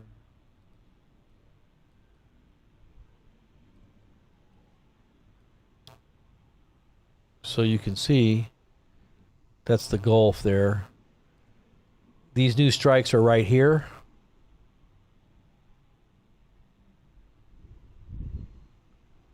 That's the one. And the other one that they're talking about is this one.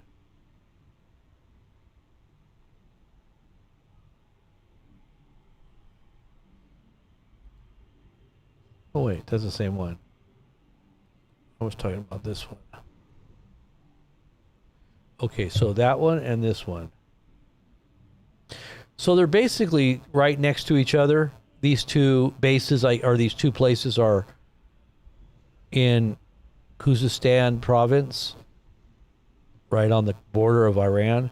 So it was this particular location and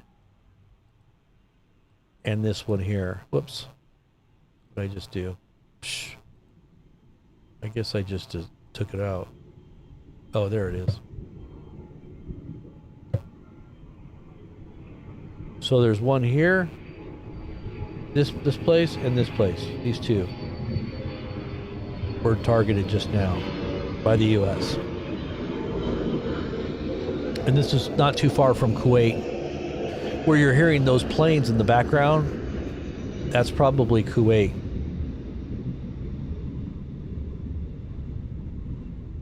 Kuwait airport sounds to me like military aircraft.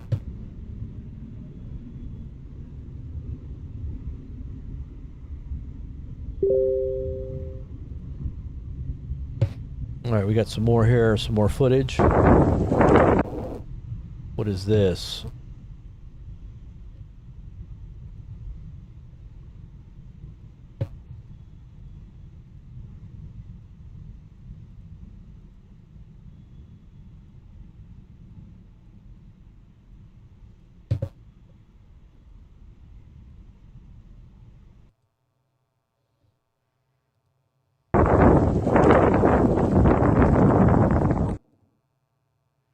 So I guess those are missile launches from Kuwait territory towards Iran.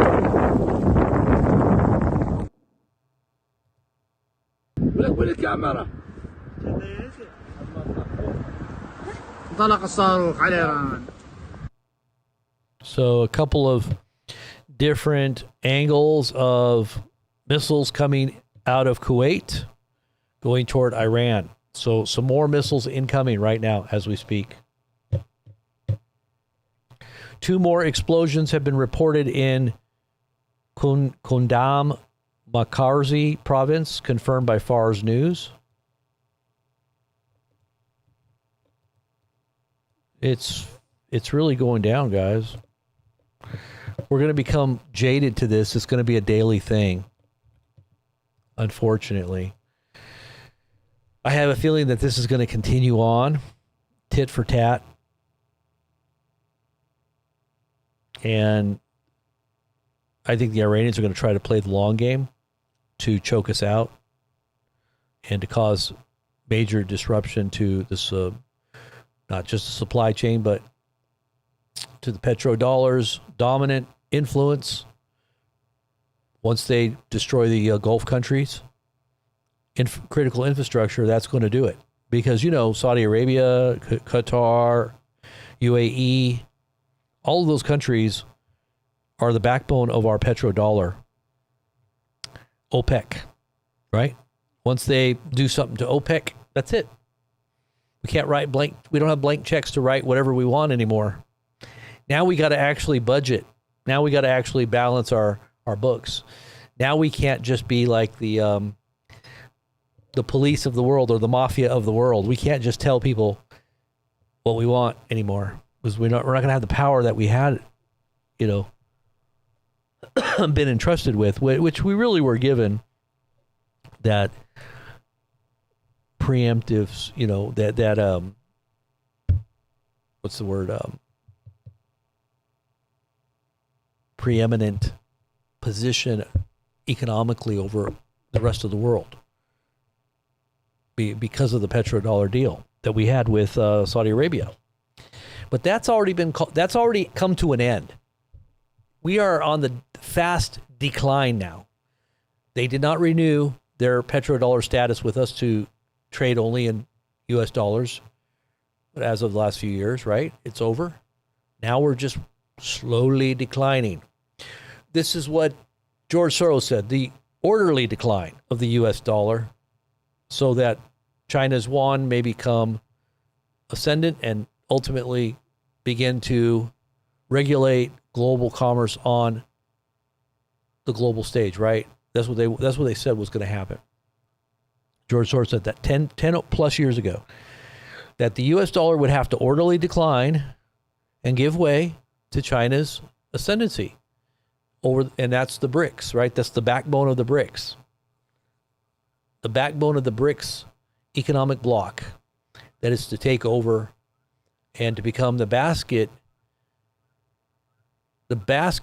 of currencies that will ultimately be in power, but will have the Chinese yuan as the main currency that's going to stabilize all the other currencies that are within the BRICS. So that's what I think has been going on for quite some time. It's just now it's beginning to happen. And I think that this was all planned. This was all part of the plan. And Trump is just basically implementing or bringing about that plan to bring it to fruition. This is Agenda 2030.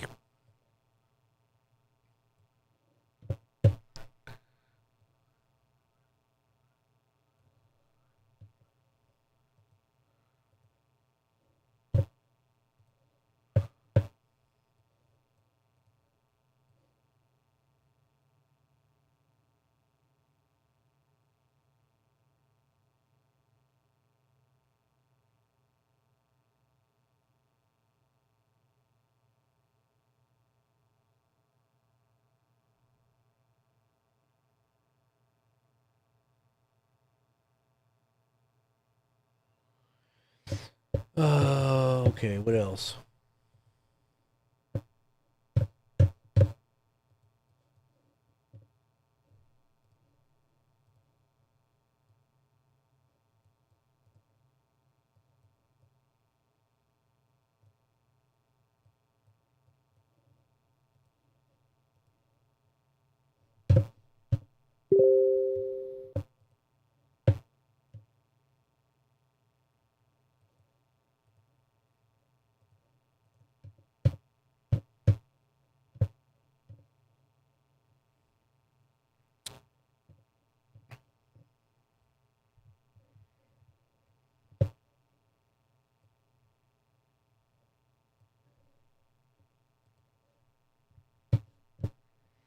All right, I'm looking at some of your comments now.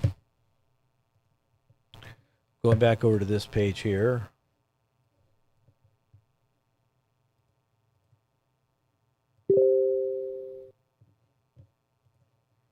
Okay, new air defense reportedly active over Kermanshah, western Iran. So this is air defenses here.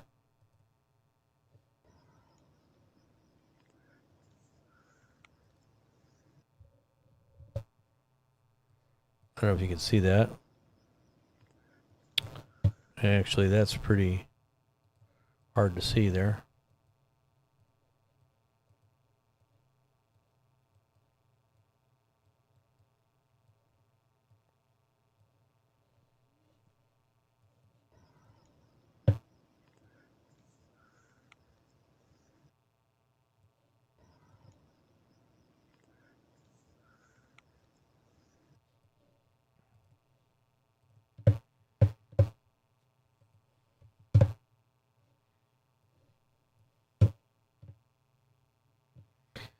Okay, so DC medical examiner reports that Lindsey Graham's cause of death. This just came in from the AP News. Senator Lindsey Graham, one of President Donald Trump's closest allies in Congress, who traveled the globe to advocate for a more aggressive U.S. foreign policy, has died after a brief and sudden illness. He was 71. His office statement posted on social media earlier Sunday said that his family appreciates prayers at this time and asked for privacy during this incredibly difficult period. It did not provide any additional details about the circumstances surrounding the Saturday night death of the prominent South Carolina Republican. It says, hours later, another statement from Graham's office said the medical examiner of the District of Columbia's preliminary findings are the senator died of aortic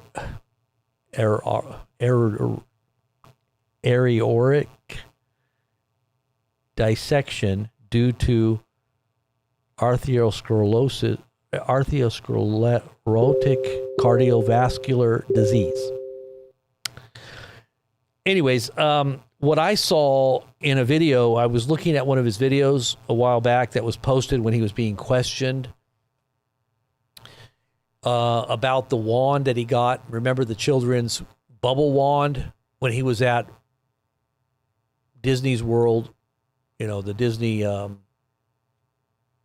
World. There was a reporter that was following him, asking him questions. And he was so out of breath from just walking. He was walking and trying to talk to the reporter, but he was so out of breath. He just looked like, yeah, he's got some heart issues. And so I wouldn't doubt that it was just natural causes, or not natural, but obviously disease from his heart. And he probably, had some kind of catastrophic heart failure. So, I know I'm saying this, aorta. That is an aorta rupture stemming from hardening of Graham's arteries. There you go. So, Billings, Montana, right now is 112 degrees. Billings, Montana, 112 degrees at this very moment. Is anybody living in Montana or in southern Idaho or anywhere out there that's really hot right now? Just kind of curious. How many people in the audience, I know I'm saying it wrong, Miss Saint, M. Saint. How many people out there are living in a very hot place right now? How many out there are wanting a cool lemonade, ice cold, with some good, air conditioner on? Hopefully your power don't go out. God forbid your power doesn't go out. I hope you have a swimming pool if it does. So what's the weather temperatures where you're at? Just out of curiosity, how many people are under the heat dome, are sweating bullets like Trump? You saw my thumbnail picture of Trump sweating. All right, how many of you out there are sweating bullets? They say sweating bullets. No, these are, where did that phrase come from? I'm sweating bullets. That must mean something. But anyways, how many of you out there are hot? Hot, like our economy. Our economy is hot. It's hot. Everybody wants to be us. Our economy's on fire. Just kind of curious, what's your temperatures? I think our temperature right now is, let me see. I think we're up in about the 80s. We're probably in mid 80s, I think, we're about mid 80s. Anybody? 95 in Tonopah, Central Nevada, 95. It's supposed to be 102 today. 102 degrees? Charlene, what?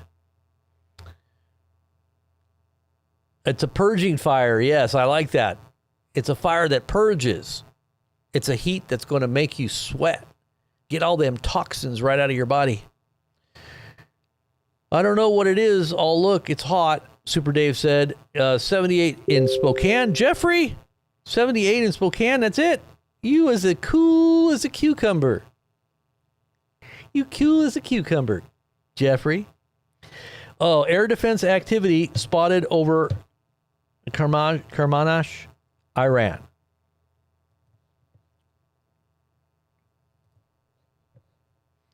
Let's see what this is here. Got something else that just popped up here. What is this? All-time record. Billings, Montana has ever only made it to 108 once in recorded history. It's never been 112 ever. This weekend they could do that, and if they do, okay. So wait a minute. Explosions reported in endemic Meshk, Iran. So got some more explosions happening. But listen to this lady here. Take a listen to this. Instagram. I think she's a meteorologist, maybe. Let's see.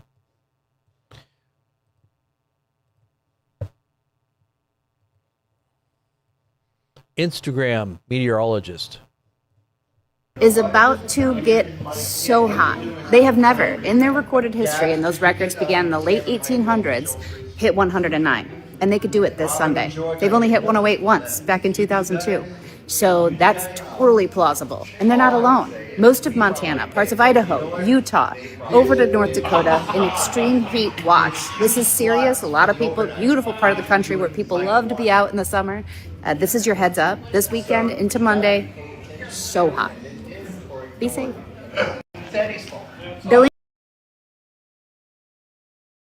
So when I was a kid, I would go out and play every day in Central Cali, where we're living in a former desert. They did irrigate it and make it the breadbasket of the world. And it became very highly agricultural, but still a desert and always over 100 degrees in the winter. I mean, in the summer. There would be, I remember a month straight where the temperatures were every day over 100. And it was not uncommon for temperatures to be 110 to 120. Sometimes for week at a time. 110, 110. And we'd go out on our bicycles, 110 degrees, and we'd be riding to go to the water park. I'd ride 5 miles in 100 plus degree temperature. We'd take little road trips on our bicycles when I was a kid. Little dirt bicycles up into the mountains. We'd take up, because we live right near the base of the foothills. And we'd just go swimming, we'd sweat, and, we didn't think nothing of it. We didn't die. But I don't know, maybe the sun's changed. I don't know. It's like you can go out in 80 to 90 degree weather now and feel like you're getting burned to a crisp, Maybe the shield that we have of UV rays in our atmosphere is depleted. Maybe it's because they're chemtrailing us to death. We never had chemtrails back when I was a kid either. There was no chemtrails. Do you remember chemtrails when you were a kid? If you were, 80s and 70s or whatever? All right, the IRIAF, which is the Iranian Air Force Base in Dusful, was attacked. So people were saying, I don't know where I read this earlier this morning, but they were saying that we needed to attack the airports in Iran and shut down their air traffic. And that's exactly what seems to be happening right now. So they are attacking the airports.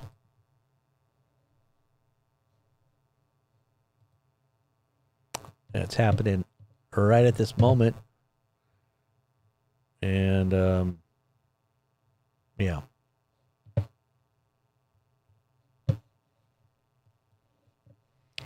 So going back over to your comments there, let me read some of your comments.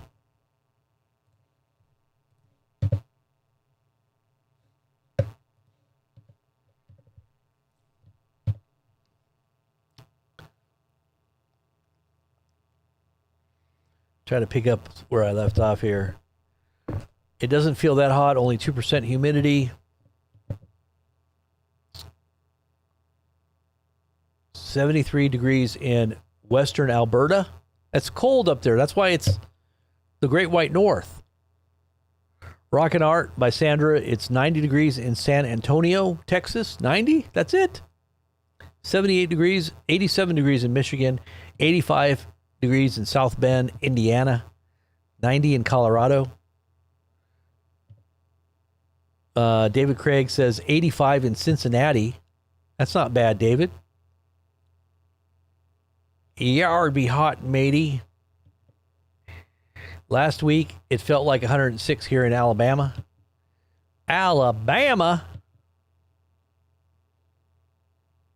Melissa says, I'm only 8 hours from Billings, Montana, and it's only 75 degrees.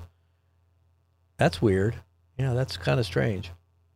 Memphis, Tennessee, 87 degrees with a heat index of 95. 94 in the Ozark Mountains.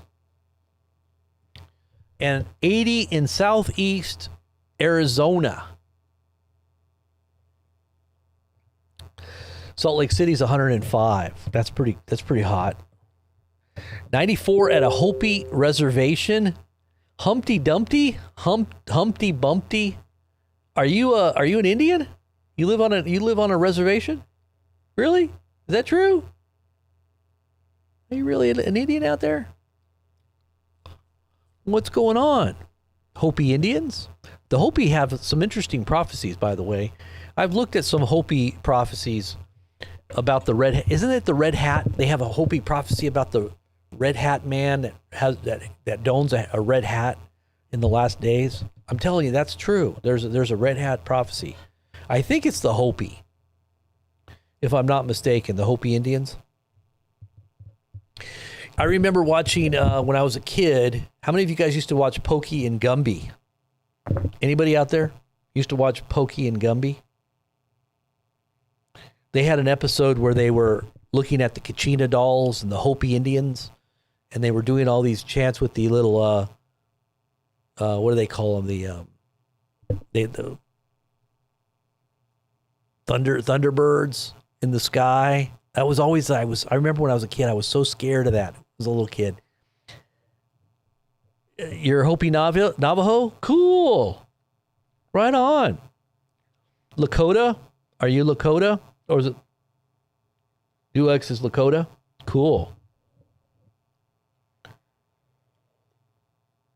Whenever I would watch cowboy and Indian movies, I was always rooting for the Indians. It's like, Indians, get them! I want the Indians to win. I wanted to be an Indian. When I was a kid, I actually was in the Indian Guides. Do you know what the Indian Guides are? So they're kind of like Boy Scouts, except you dress up like an Indian. And I think my name was, they gave me my name. I think my name was Little Eagle. I think it was Little Eagle. Yeah. I remember that. Little Indian Guides. Anybody ever was in the Indian Guides when they were a kid? I always wanted the Indians to win.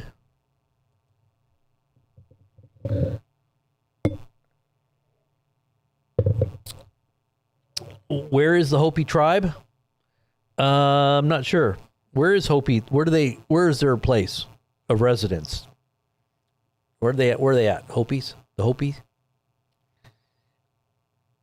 I'm thinking what, Arizona? No? Native American?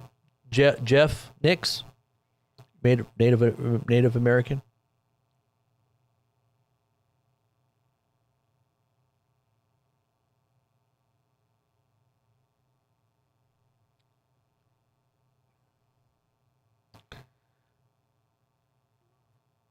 You've wondered if the blue Kachina star is Yeshua?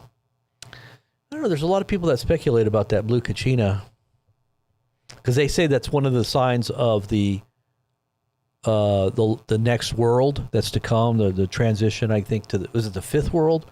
I don't know. That whole Benjamin Graham said that there would be a blue star that would herald the arrival of the teacher. Or the what they call it, in the New Age circles they call it. I forgot the name of it. They have a name for their teacher, which could be the Antichrist for all we know. Explosions reported in Havazik, Kazakhstan province of Iran. Many towns in Kazakhstan are being struck. Whoa, so they're striking towns. They're striking the people. Wow. They're striking the towns? Really? So we're destroying the towns now? What? We're going to go after people? Arnold, do you remember that, Pokey and Gumby? So how many of you out there remember Pokey and Gumby? Yeah, Maitreya, that's it. Lord Maitreya. They called him Lord Maitreya. That was the... Benjamin Graham said that he was talking to the Messiah, which they call Lord Maitreya, and that he would come to bring peace to the world.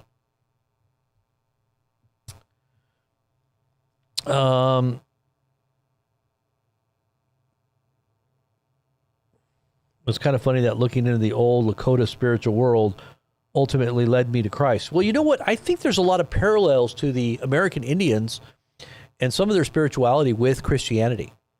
I think that the Spirit of God was probably working with many Indians in many different ways that were just like he did with Abraham.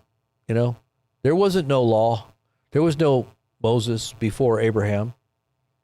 And God spoke directly to Abraham. So why wouldn't he be able to speak directly to the Indians? I think that there's some parallels to some of the, and I've looked at some of the Indian Christians that have talked about those parallels, and I think it's pretty interesting. Oh, yeah, that's what I thought. I thought Hopi were in Arizona somewhere, right? They're in Arizona? Is that right, Humpty? You're talking about Arizona, right? You remember Gumby, Elizabeth? Yep. The green clay Gumby. Pokey. I think he was be like, yeah, the Pokey. That was the claymation. Claymation is when that was huge, right? Back in the 70s, late 60s, early 70s, mid 70s. And I used to watch another one was when I first got kind of initiated into some basic Christian principles was Davy and Goliath. That was kind of a claymation cartoon as well. Kind of similar. They use clay and then they just make little videos out of it. But it was Davy and Goliath. Anybody ever watch that? Davy and Goliath? Felix the Cat, yeah. Okay, we got another one. Manshar port was rocked by multiple explosions. So the U.S. is just bombing like crazy right now. They are bombing crazy. Another round of Iran strikes after Iran attacks neighboring Gulf countries. So there is definitely a huge amount of ongoing attacks right now. This just posted on Gateway Pundit.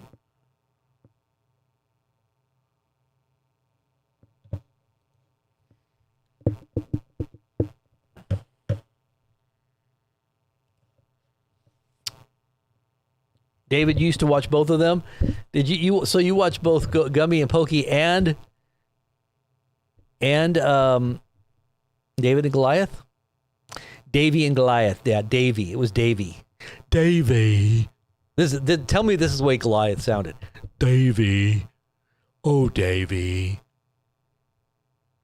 Where are you at, Davy? Davy could only hear Goliath. Nobody else could hear Goliath. He spoke in a man's voice.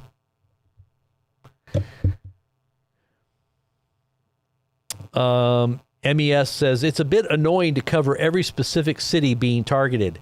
That's what I was saying. There's too many places being targeted right now. He said it's a bit annoying and redundant to cover every specific city being struck. Right now, basically, most cities in Kazakhstan are being targeted, outskirts, not city centers. And before that, the southern coast of Iran. It seems to me that most of the targets are presumed drone launch locations or anything that remotely resembles a military target. What's noteworthy is that American strikes on Iran in recent days and weeks have been all over the place and very inaccurate. They've only ran out of their real target bank. They've clearly ran out of their real target bank. Most of the areas now being hit are empty or mostly irrelevant.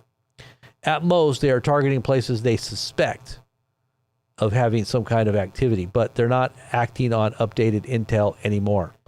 These strikes are pray and spray. Pray and spray attacks, huh? Interesting.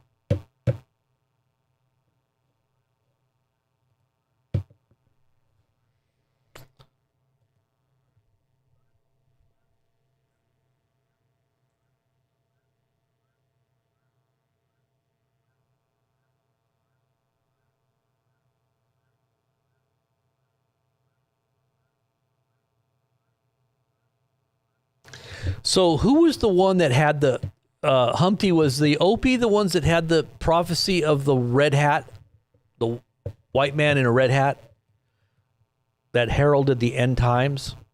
Let's see. Hopi prophecy a red hat. Maybe it wasn't the Hopi. Maybe it was okay. So here it is. The Hopi prophecy. This is interesting. Listen to this. And I've seen it on YouTube too. I saw one of the elders talking about this. I tried to upload it and I got a copyright strike. I got a copyright strike from the Hopi elders. It says the prophecy of the red hat foretells the return of the true white brother. Okay, so you're right. The Pahana, who will arrive wearing a red hat or a red cloak, associated with sacred stone tablets and helpers. This figure is expected to appear during an era of technological advancement and global turmoil, signaling a time of purification. Now, time of purification means tribulation. Tribulation leads to purification, right? Isn't that what the Bible even says, right? So the true white brother, the true white brother, it says, described as a powerful figure returning to lead a new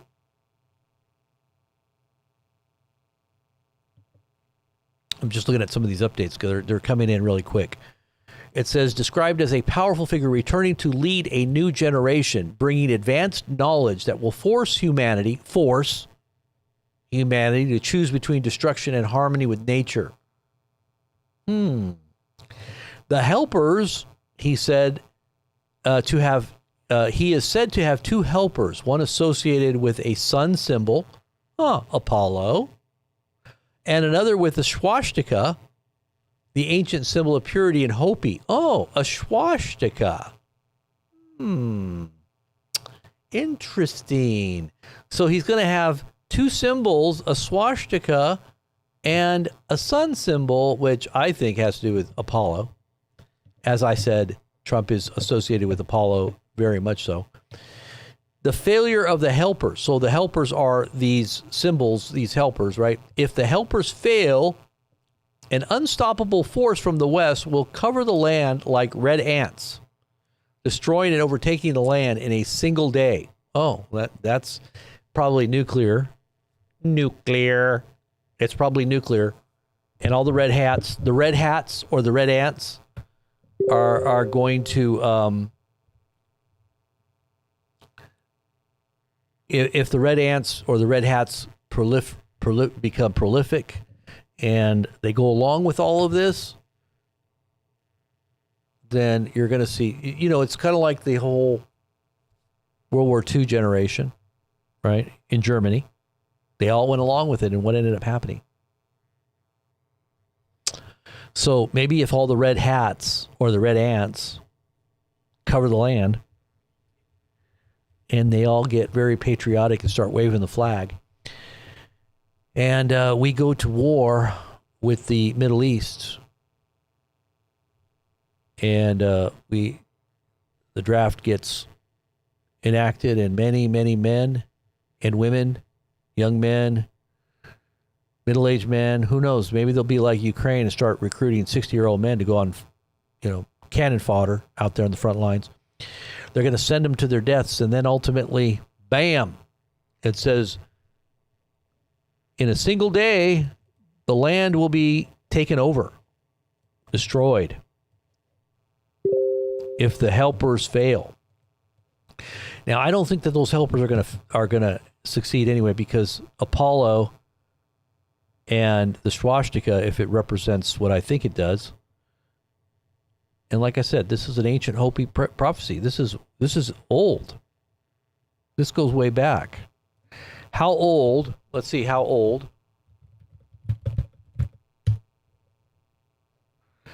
Okay, so it says it originates from traditional oral histories and was first formally recorded and publicly shared by Hopi elders in the mid to late 20th century, specifically circulating in publications during the 1970s. It centers on the return of the true white brother, who is said to arrive wearing a red hat or a red cloak. So if you go to YouTube,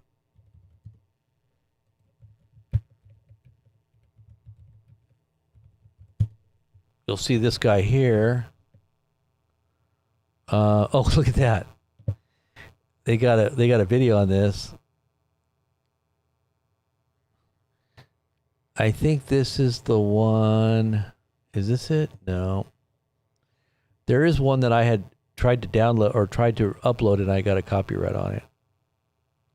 Not sure where. It's right. Oh, it's this one right here, I think. Yeah, so this guy's Hopi spiritual elder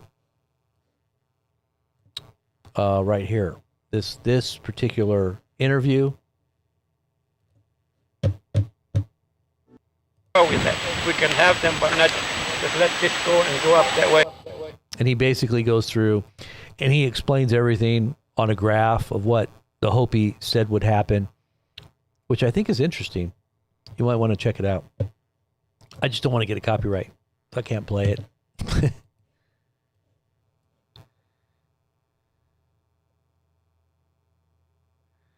I'm looking at, let me see if I can find just a really short clip of something that shows what it means. The Blue Star Kachina and the return of the white brother. The Blue Star Kachina.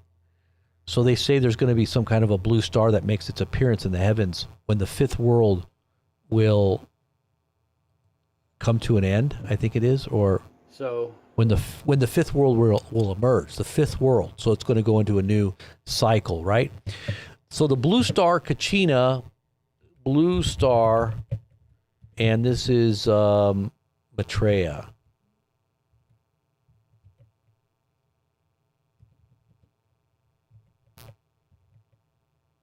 Lord Maitreya. Let me see if that. I think he said it was blue.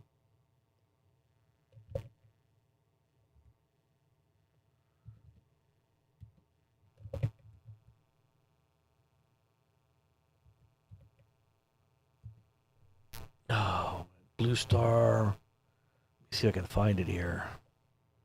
Benjamin Graham.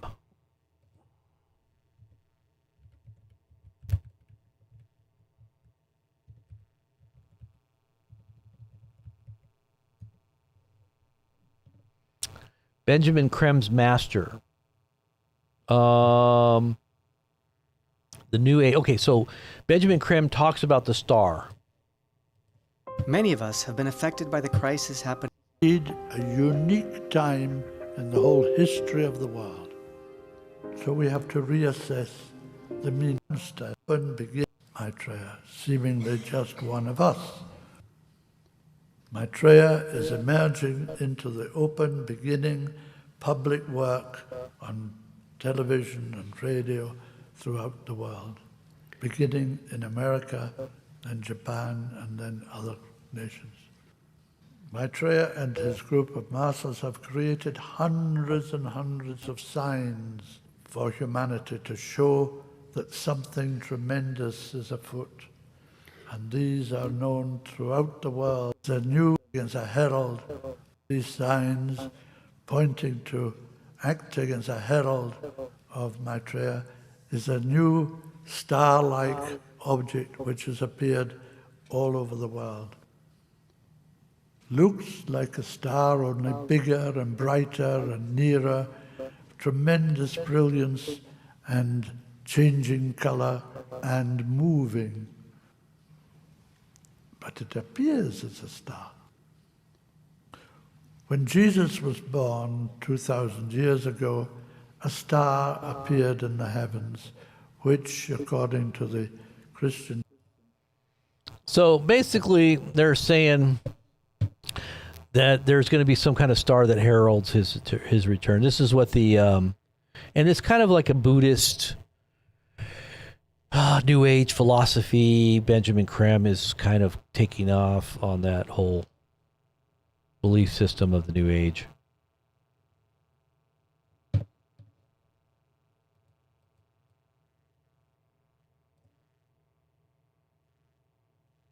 The star sign, right?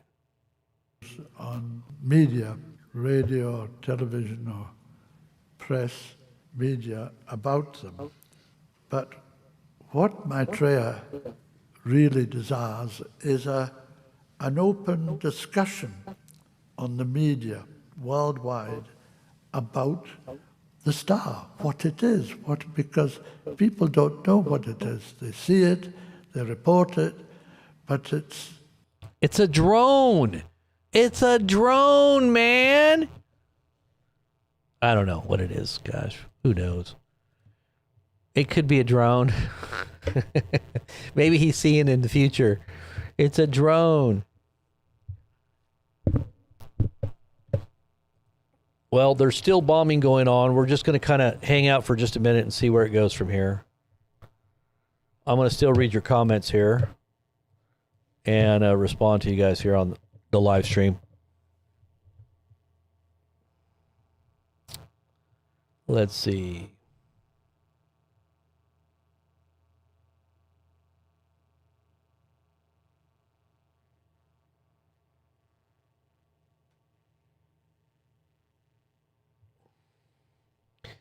Pyros, the Kronos Red Hat community, which gathers all Red Hat competencies with the Kronos. I have no idea what that is. Inspirers of Pyros. Was that like...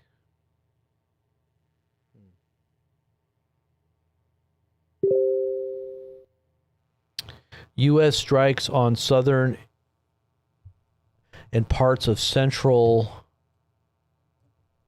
Let's see.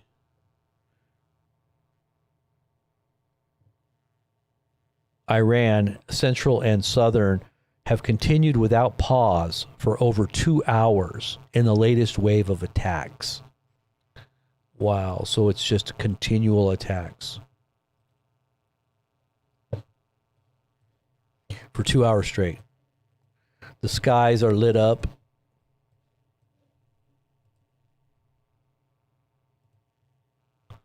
Let's take a look at the skies here.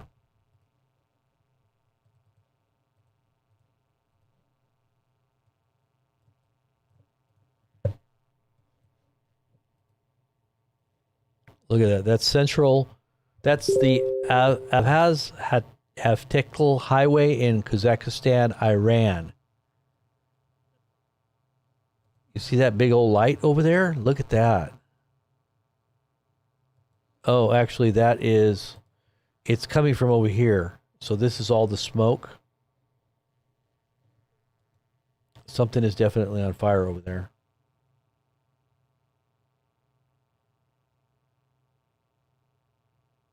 Yep.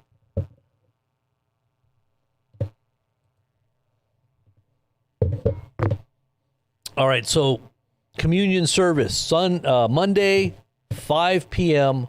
West Coast time. Communion service for all those who are in the faith. And if you want to be in the faith and you're being called into the faith of the truth and the true God that is the only God, there is no other beside him. If he calls you by name and you respond, then you will be in by just your trust. It can happen in a second. Then you are in his body, and the body of Christ is to partake in that communion together regularly. So Monday, 5 p.m., we're going to do it. I think we're going to do it on YouTube, because I don't think that the Zoom chat, it's just not, it's better to just do it like this. There's more people that can show up anyway. With the Zoom chat, it's very limited, and I don't think we get as many people to see. Well, we'll be on the BP Ministries channel, so it won't be here. It'll be on the BP Ministries. I will put a post a couple of hours ahead of time, maybe 6 hours or so ahead, so that everybody knows where it's at, and I'll post it all over all of our social media, so you'll know and you won't miss it. All right, if you want to be there, make sure you got some kind of grape juice or whatever you take, wine. You can use anything, but and a bread to represent what we're talking about here. But I'll go through a little message, and then we'll do it together, okay? Brothers and sisters, for all you who are there in the faith there, and it's a part of the remembrance, right? You are to remember what these truths that you live by on a daily basis really mean. It's a time to focus and to meditate and to renew or refresh, bring it back in its remembrance corporately. Because what happens is a different reality that comes upon the body of Christ when they meet together in one accord. You know, when he says there were two or more of you are gathered in my name, there I am in your midst. Well, that doesn't mean that God's not in the midst of your heart when you're alone, when you're in your closet, when you're just by yourself praying. God is with you wherever you're at, right? But when you gather together, there is a special kind of awareness that will come upon his people who are gathered in his name. Where two or more of you are gathered in my name, there I am in your midst. So become attuned and sensitive to the moving of God's Spirit in the midst of his church. Amen. You'll be getting off at work at, what time do you get off, David? What time do you get off? I had thought about 6, but if you get off at 5, you know, I let's see. I know there's a lot of people that said it doesn't matter, 5 or 6. What time do you get off West Coast time? What time are you off? And you got to tell me West Coast time, not your time. Bad storm prayers. You guys have some storms going on over there, Justin, where you're at?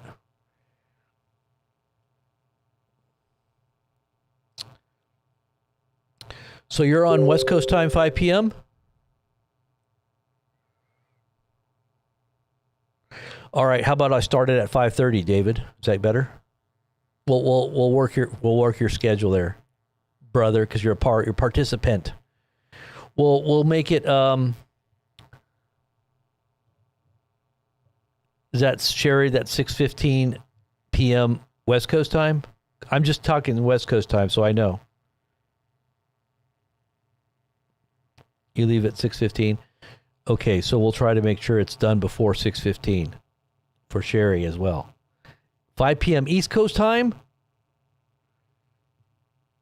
Time is that here? Oh, so you're already off, so we don't have to worry about it then. You're already off, right? So you're off at East Coast time. That's 8 p.m. my time. 5 p.m. West Coast time. 5 p.m. West Coast time is when I'll just say 5:30. I want to make sure that I do it even so that people on the East Coast aren't too late and the people on the West Coast aren't too early. So I'm kind of saying 5 or 6 p.m. Central time, 5:30 p.m. West, 5 p.m., 5:30 is good. I think 5:30 is good. We'll just try it for 5:30. All right, guys. God bless. Love you all. Let's see if there's anything else. I know there's a lot going on. If something like really big goes down, like a big nuke goes off or something, I'll come back on. But it just seems like these attacks are just going to go on and on and on for hours, it looks like. A U.S. official tells the New York Times to expect a bigger wave of U.S. attacks against Iran today on Sunday than the previous days. So that's already been happening. Or is he saying more after this? Let me see. When did that post? Honey, you just posted that, huh? Let me see where that came from. All right, so it says here U.S. Central Command and an unnamed U.S. official has confirmed a massive escalated wave of U.S. military strikes on Iran, according to the New York Times. Let's see what that was. That was 7. Okay, so it was updated 3 minutes ago. It was posted.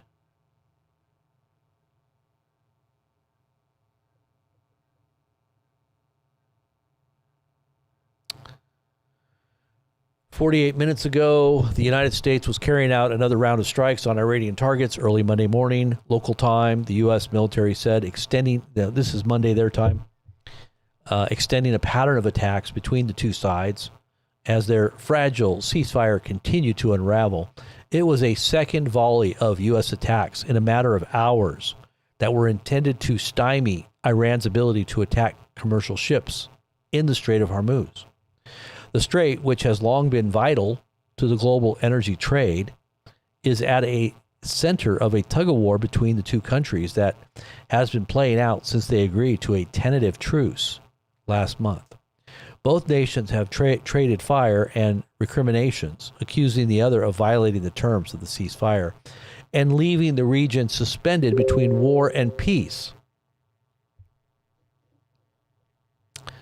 And it says 4 minutes ago, Iranian state media reported that tonight's U.S. strikes have also targeted central and western Iran, including areas far from the Strait of Hormuz. An official in Avaz said 2 locations in the southwestern city were targeted. Iran's press TV reported, and a regional official confirmed a separate U.S. strike on the city of Konbad. Let's see what the price of oil is right now. Brent crude oil. Has it gone up? Oh, yeah. It's gone up almost 3% so far. And this is still before the market's actually open.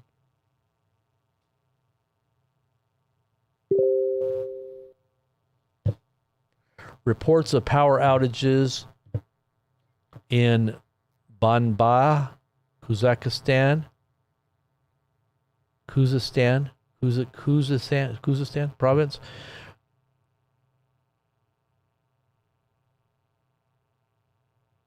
Okay. They said that Kazakhstan is being hit very hard right now.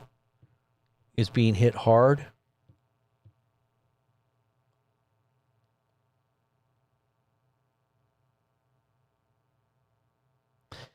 Substation was damaged, resulting in limited power outages. No refineries or power plants have been attacked. So, still ongoing attacks still happening right now. And it looks like it's pretty big. Okay, June 12th, or July 12th, the U.S. military began launching more strikes at 5 p.m. Eastern time. That was 3 hours ago, 2.5 hours ago. Let's see if we can find something that's just now happening. Let me see here real quick. OSINT Defender, this is open source intel. And he's saying that footage shows large columns of smoke rising from Azad Highway in Iran's Kazakhstan province. Okay, well, that was what we showed you a minute ago.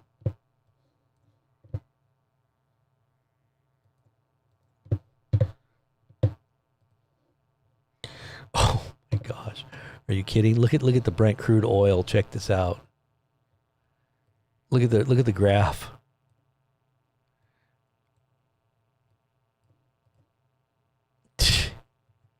Are you kidding? It's like skyrocketing, surging straight up. So this is futures. This is before the market's even open. You can see that probably going up to 120. It's at 80 now. It was at 76. Trump posts nuclear bomber over D.C. after striking Iran. Yeah, I know. I saw that. There's a nuclear bomber that he posted on his Truth Social. Post that, by the way, on our site, honey.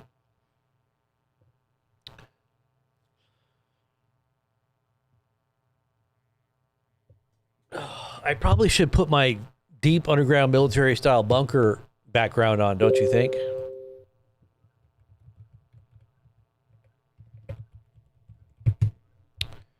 Should I put my bunker background on?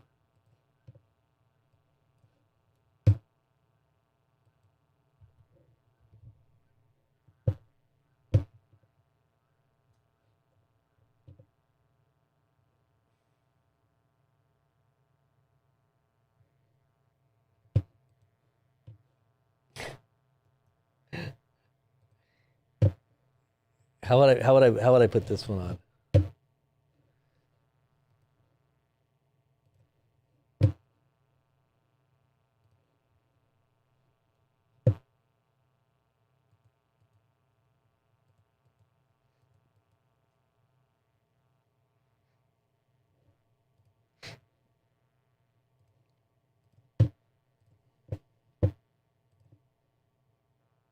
Oh, what did I do?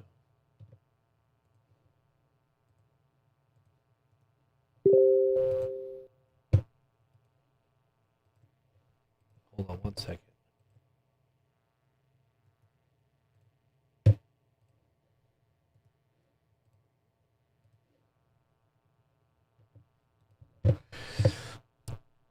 All right, here we go.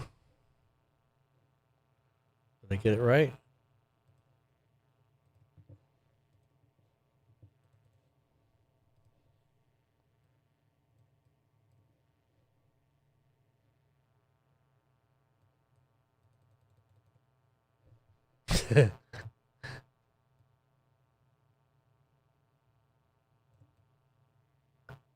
I'm in my deep underground military style bunker now.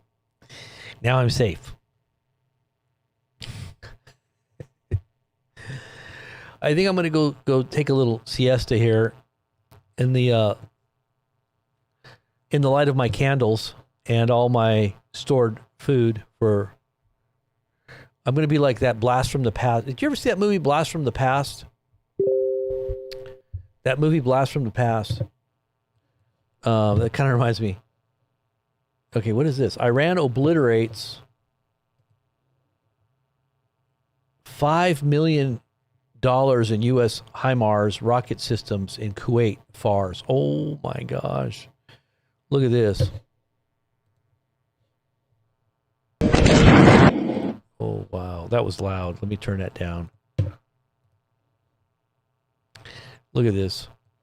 Hopefully that's not too loud for you there.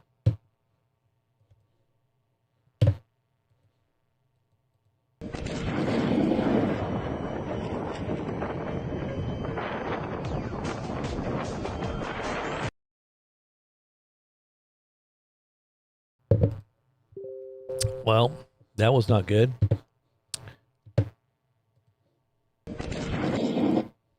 Jeez. Okay. So it says that missiles prepared to fire toward Iran also destroyed. Unconfirmed, 3 U.S. troops killed, several injured.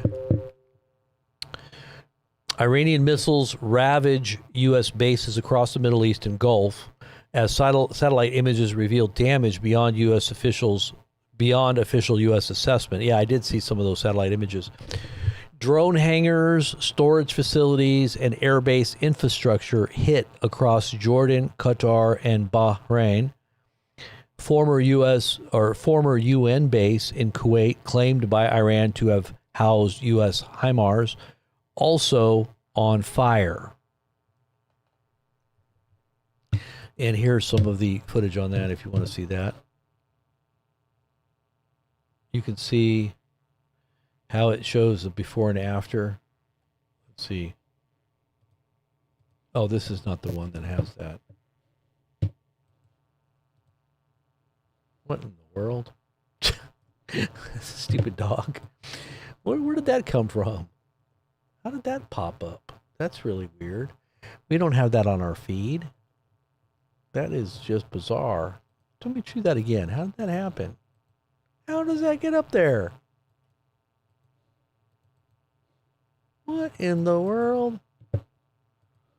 That's bizarre. That's connected to this picture, this GIF. That is so strange. Anyways, let me see what else we got. Let's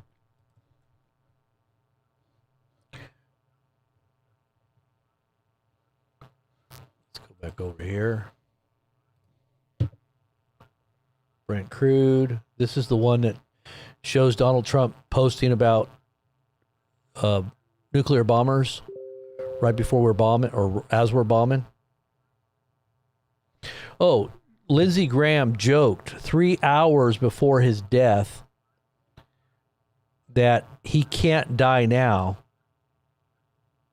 because he still needed to impose sanctions on Russia, get Iran sorted out, and achieve Israeli-Saudi normalization. Well, I guess that's not going to... God, God's the one that's in control of the moment of your death. More explosions have been reported in Mashhar, southern Iran. Air defenses have been activated east of Tehran. I wonder if we can see anything going on over here.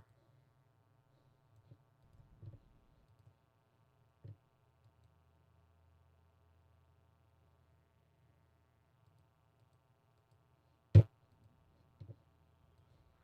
me turn up the sound on this.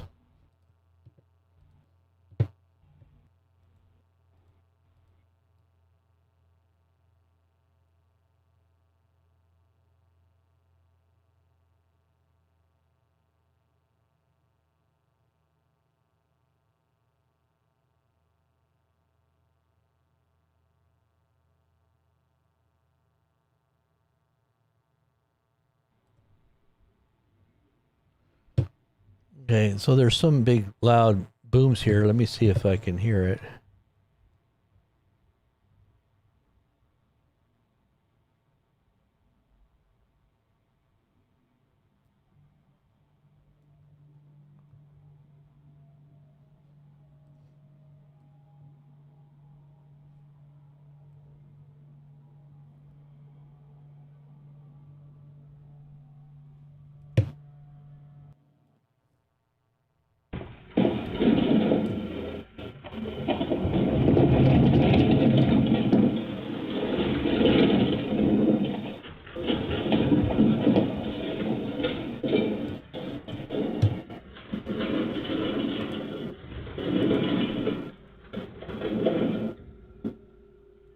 The heck?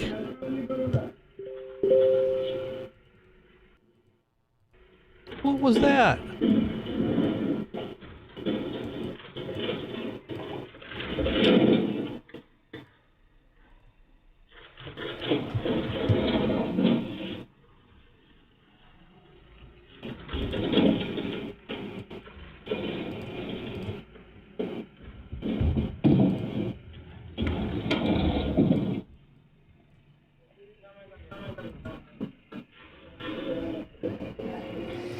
I don't know what that noise is. It's got to be the people in the camera area that are filming, but I was kind of scrolling through here to see if I could see any this is how you can kind of find out if there's anything that's happened. I'm looking at the different cams if there's any lights or explosions. Sometimes these cameras pick stuff up and you just like, what? Like right there, there's a light right there. See that? Okay, watch. I'll bet you we'll see something right here. Up in this top left-hand corner, this is Tehran right here. So look right up in here.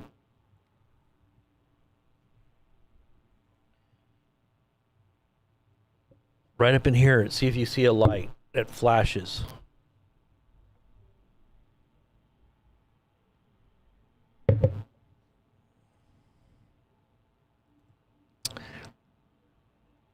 I saw it flash right in here. Maybe that was it right there. That might have been just a artifact on the screen.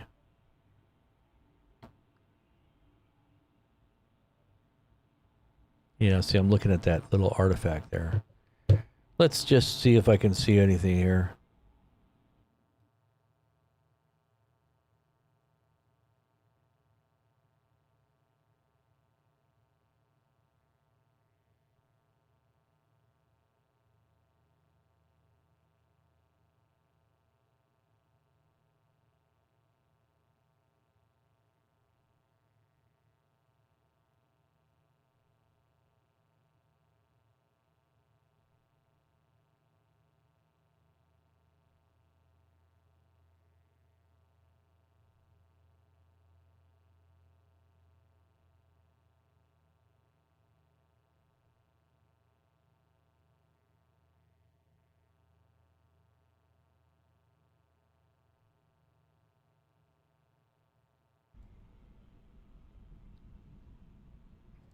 Kuwait Airport, I saw something up there right here. Let's see. Did I get that?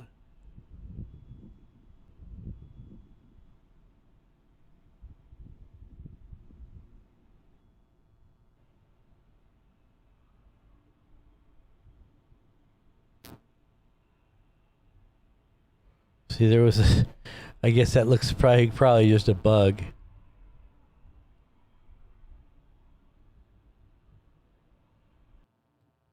Oh well.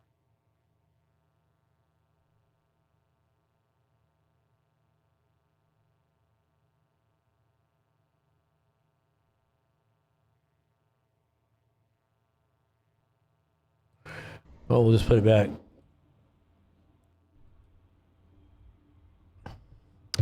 All right, so let me look at a couple more things here.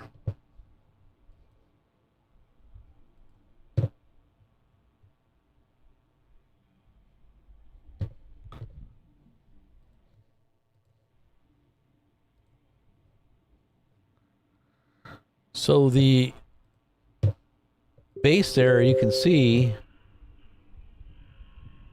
look, that right there is where the HIMAR rockets are, systems in Kuwait. They're completely destroyed. And those are the Iranian missiles taking off in flight to attack those HIMAR sites. And that's some kind of a strange doll on somebody's car. Hanging out there on the side of the guy's car. Look at that doll. Whoops. Dang, I'm sorry about that. I didn't mean to do that. Look at that doll he's got hanging on the side of his window as these missiles take off. Wow, he was right there on the site. He's right there near where the missiles were launched. And this is the aftermath of those missiles hitting all the HIMAR sites here. Right there, look at that. Wow.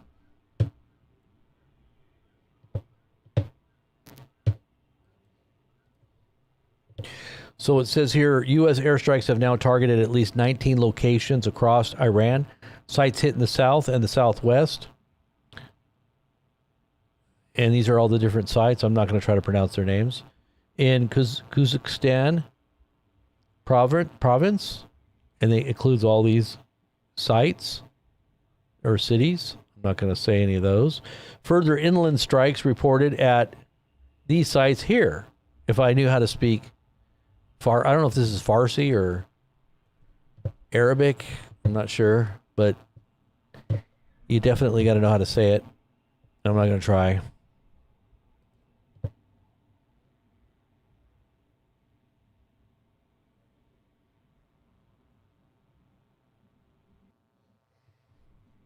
Mm-hmm.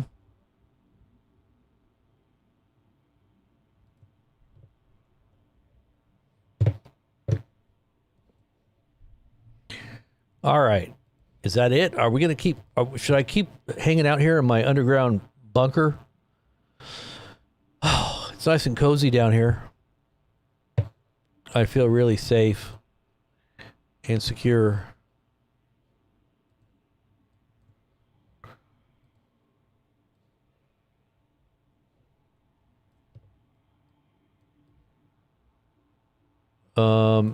This guy says Iran has launched horrific attacks on U.S. troops. Jets are scrambling. Let's see what he said here. Well, let's look at the transcript here.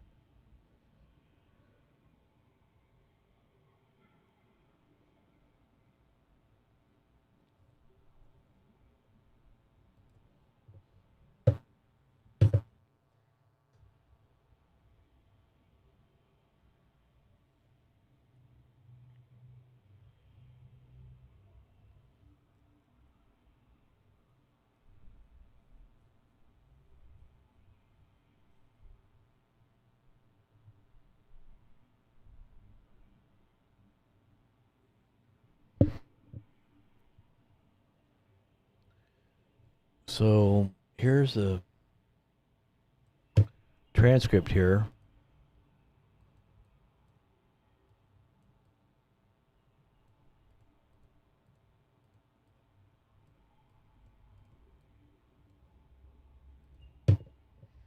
It says here that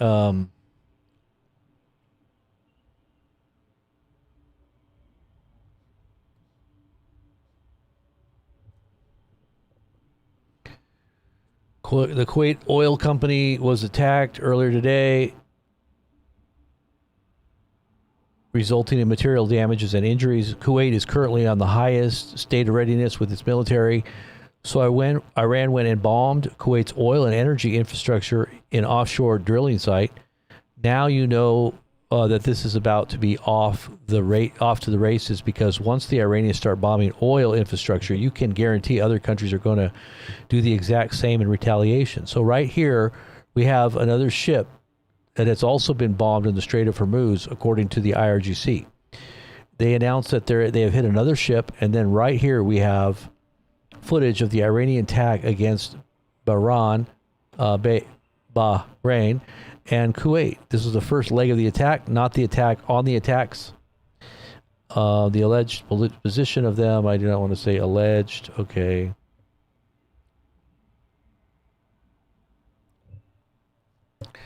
It says, now the U.S. military is already scrambling fighter jets and striking back after the attack against the U.S.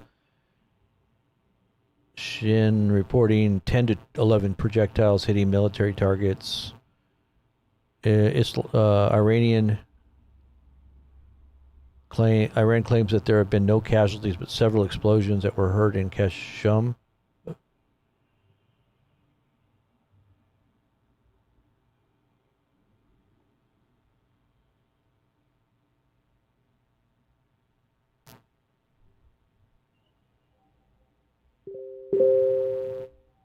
Explosions are reported again in Andimashik, Iran.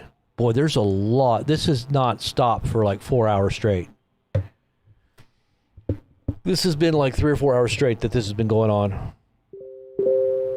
U.S. strikes reported in Agadi Airport so there's more attacks on airports as we speak.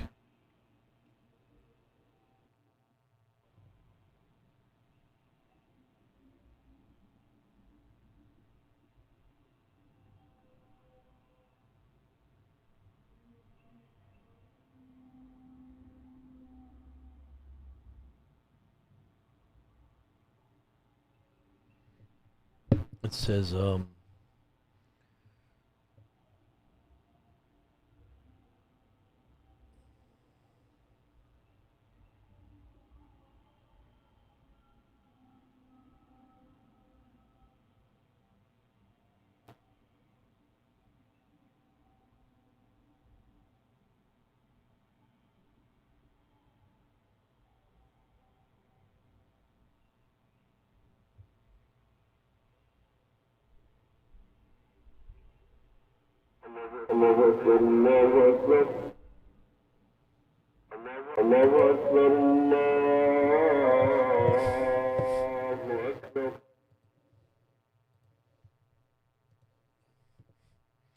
okay.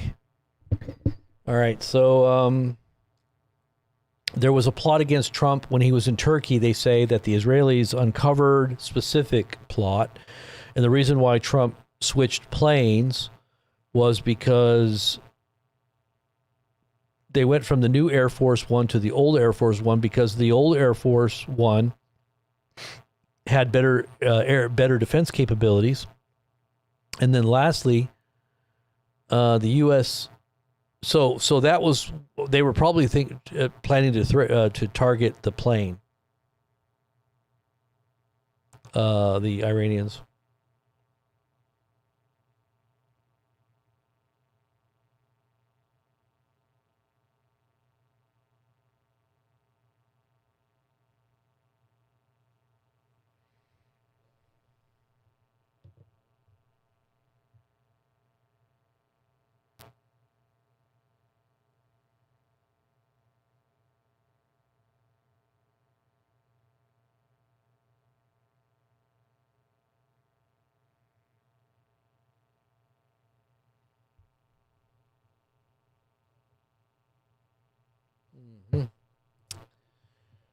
Okay, so anyway, going back to your guys' comments, anybody have anything they want to share? Any information you want to share?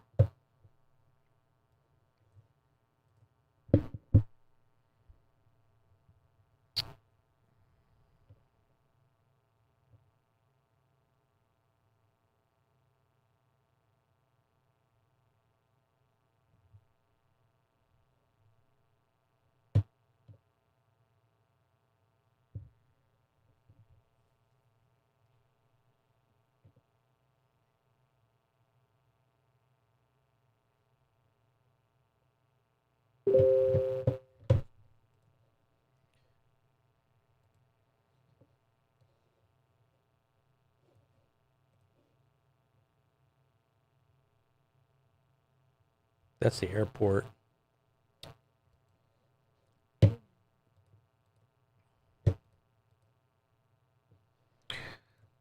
That supposedly is the airport there.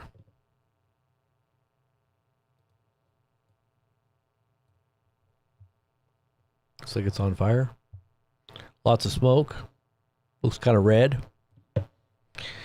That's the airport in Khuzestan province. Khuzestan.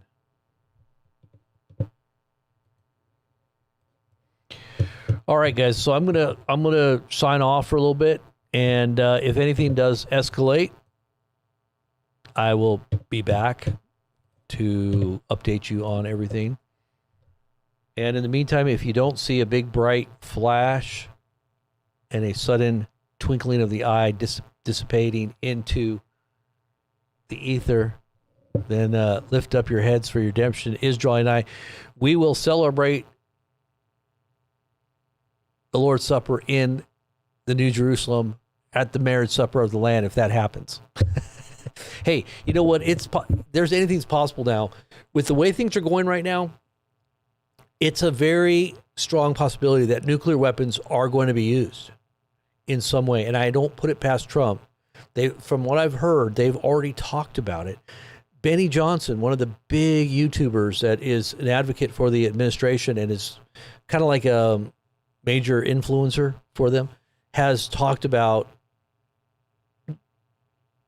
he's given a reason for why the administration needs to nuke Iran.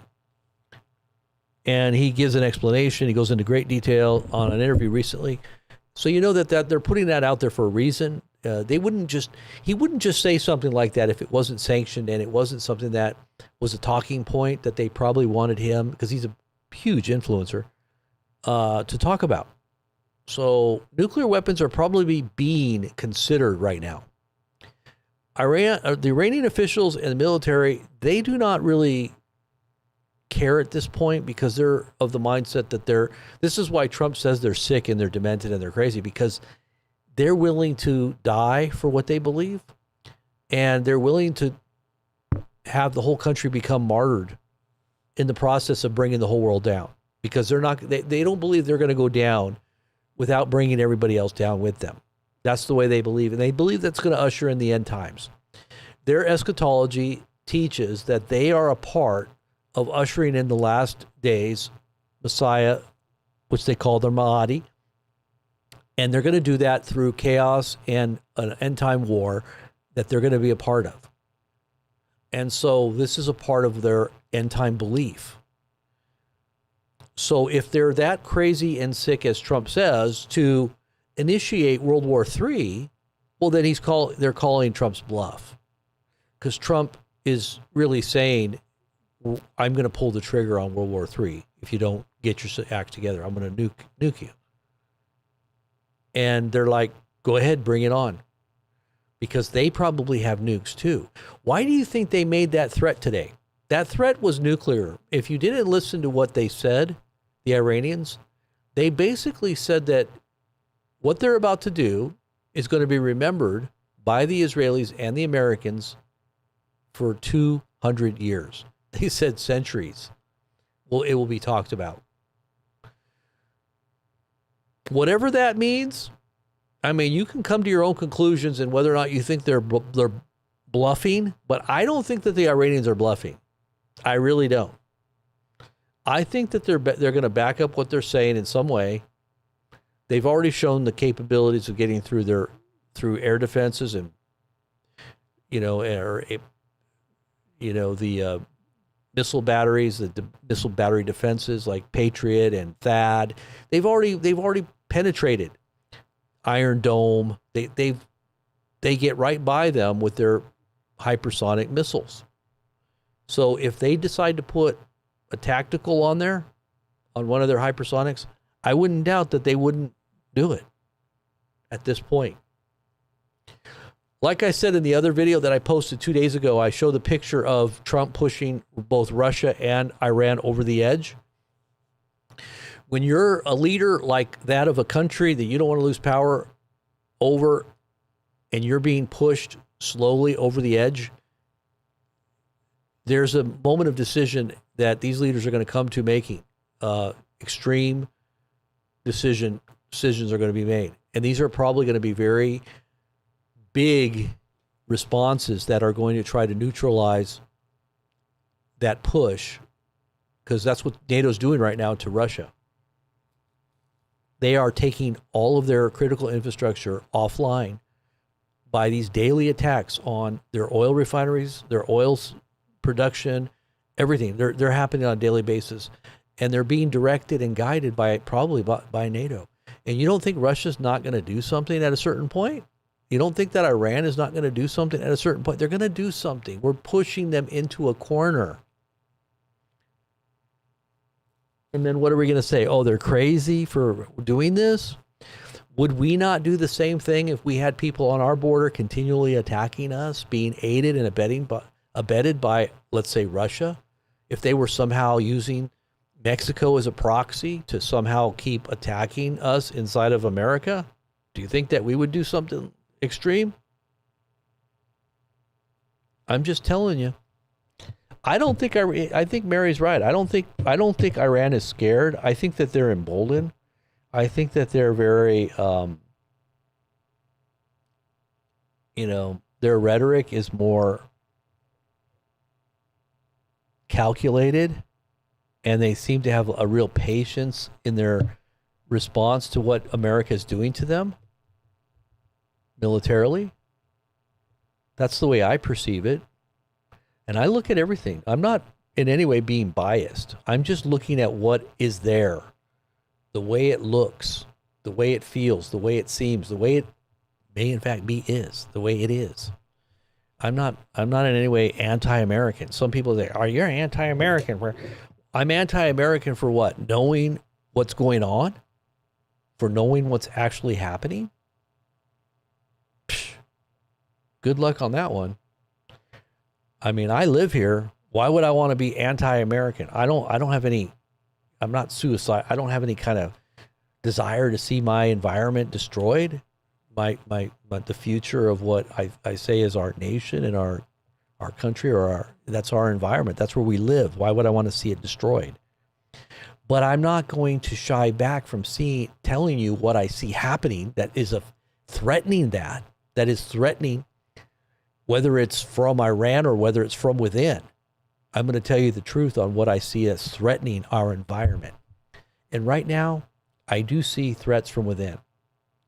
And I'm not doubting that there aren't threats from other countries like Iran and Russia. I am not in any way doubting. They're not going to take, I'm betting that they're going to take advantage of our discombobulated mindset from within. So let's keep our prayers strong for our country, for the world, for the leaders of the world, that they, cooler heads prevail, and that whatever happens is a part of God's plan. And if it is destined to go in a bad way, that we are all prepared for it. Amen. Dmitry Duduman, remember what he said. Anyways, God bless. Keep your prayers strong, and I'll talk to you soon. The Lord willing, I'll be back with you guys. God bless.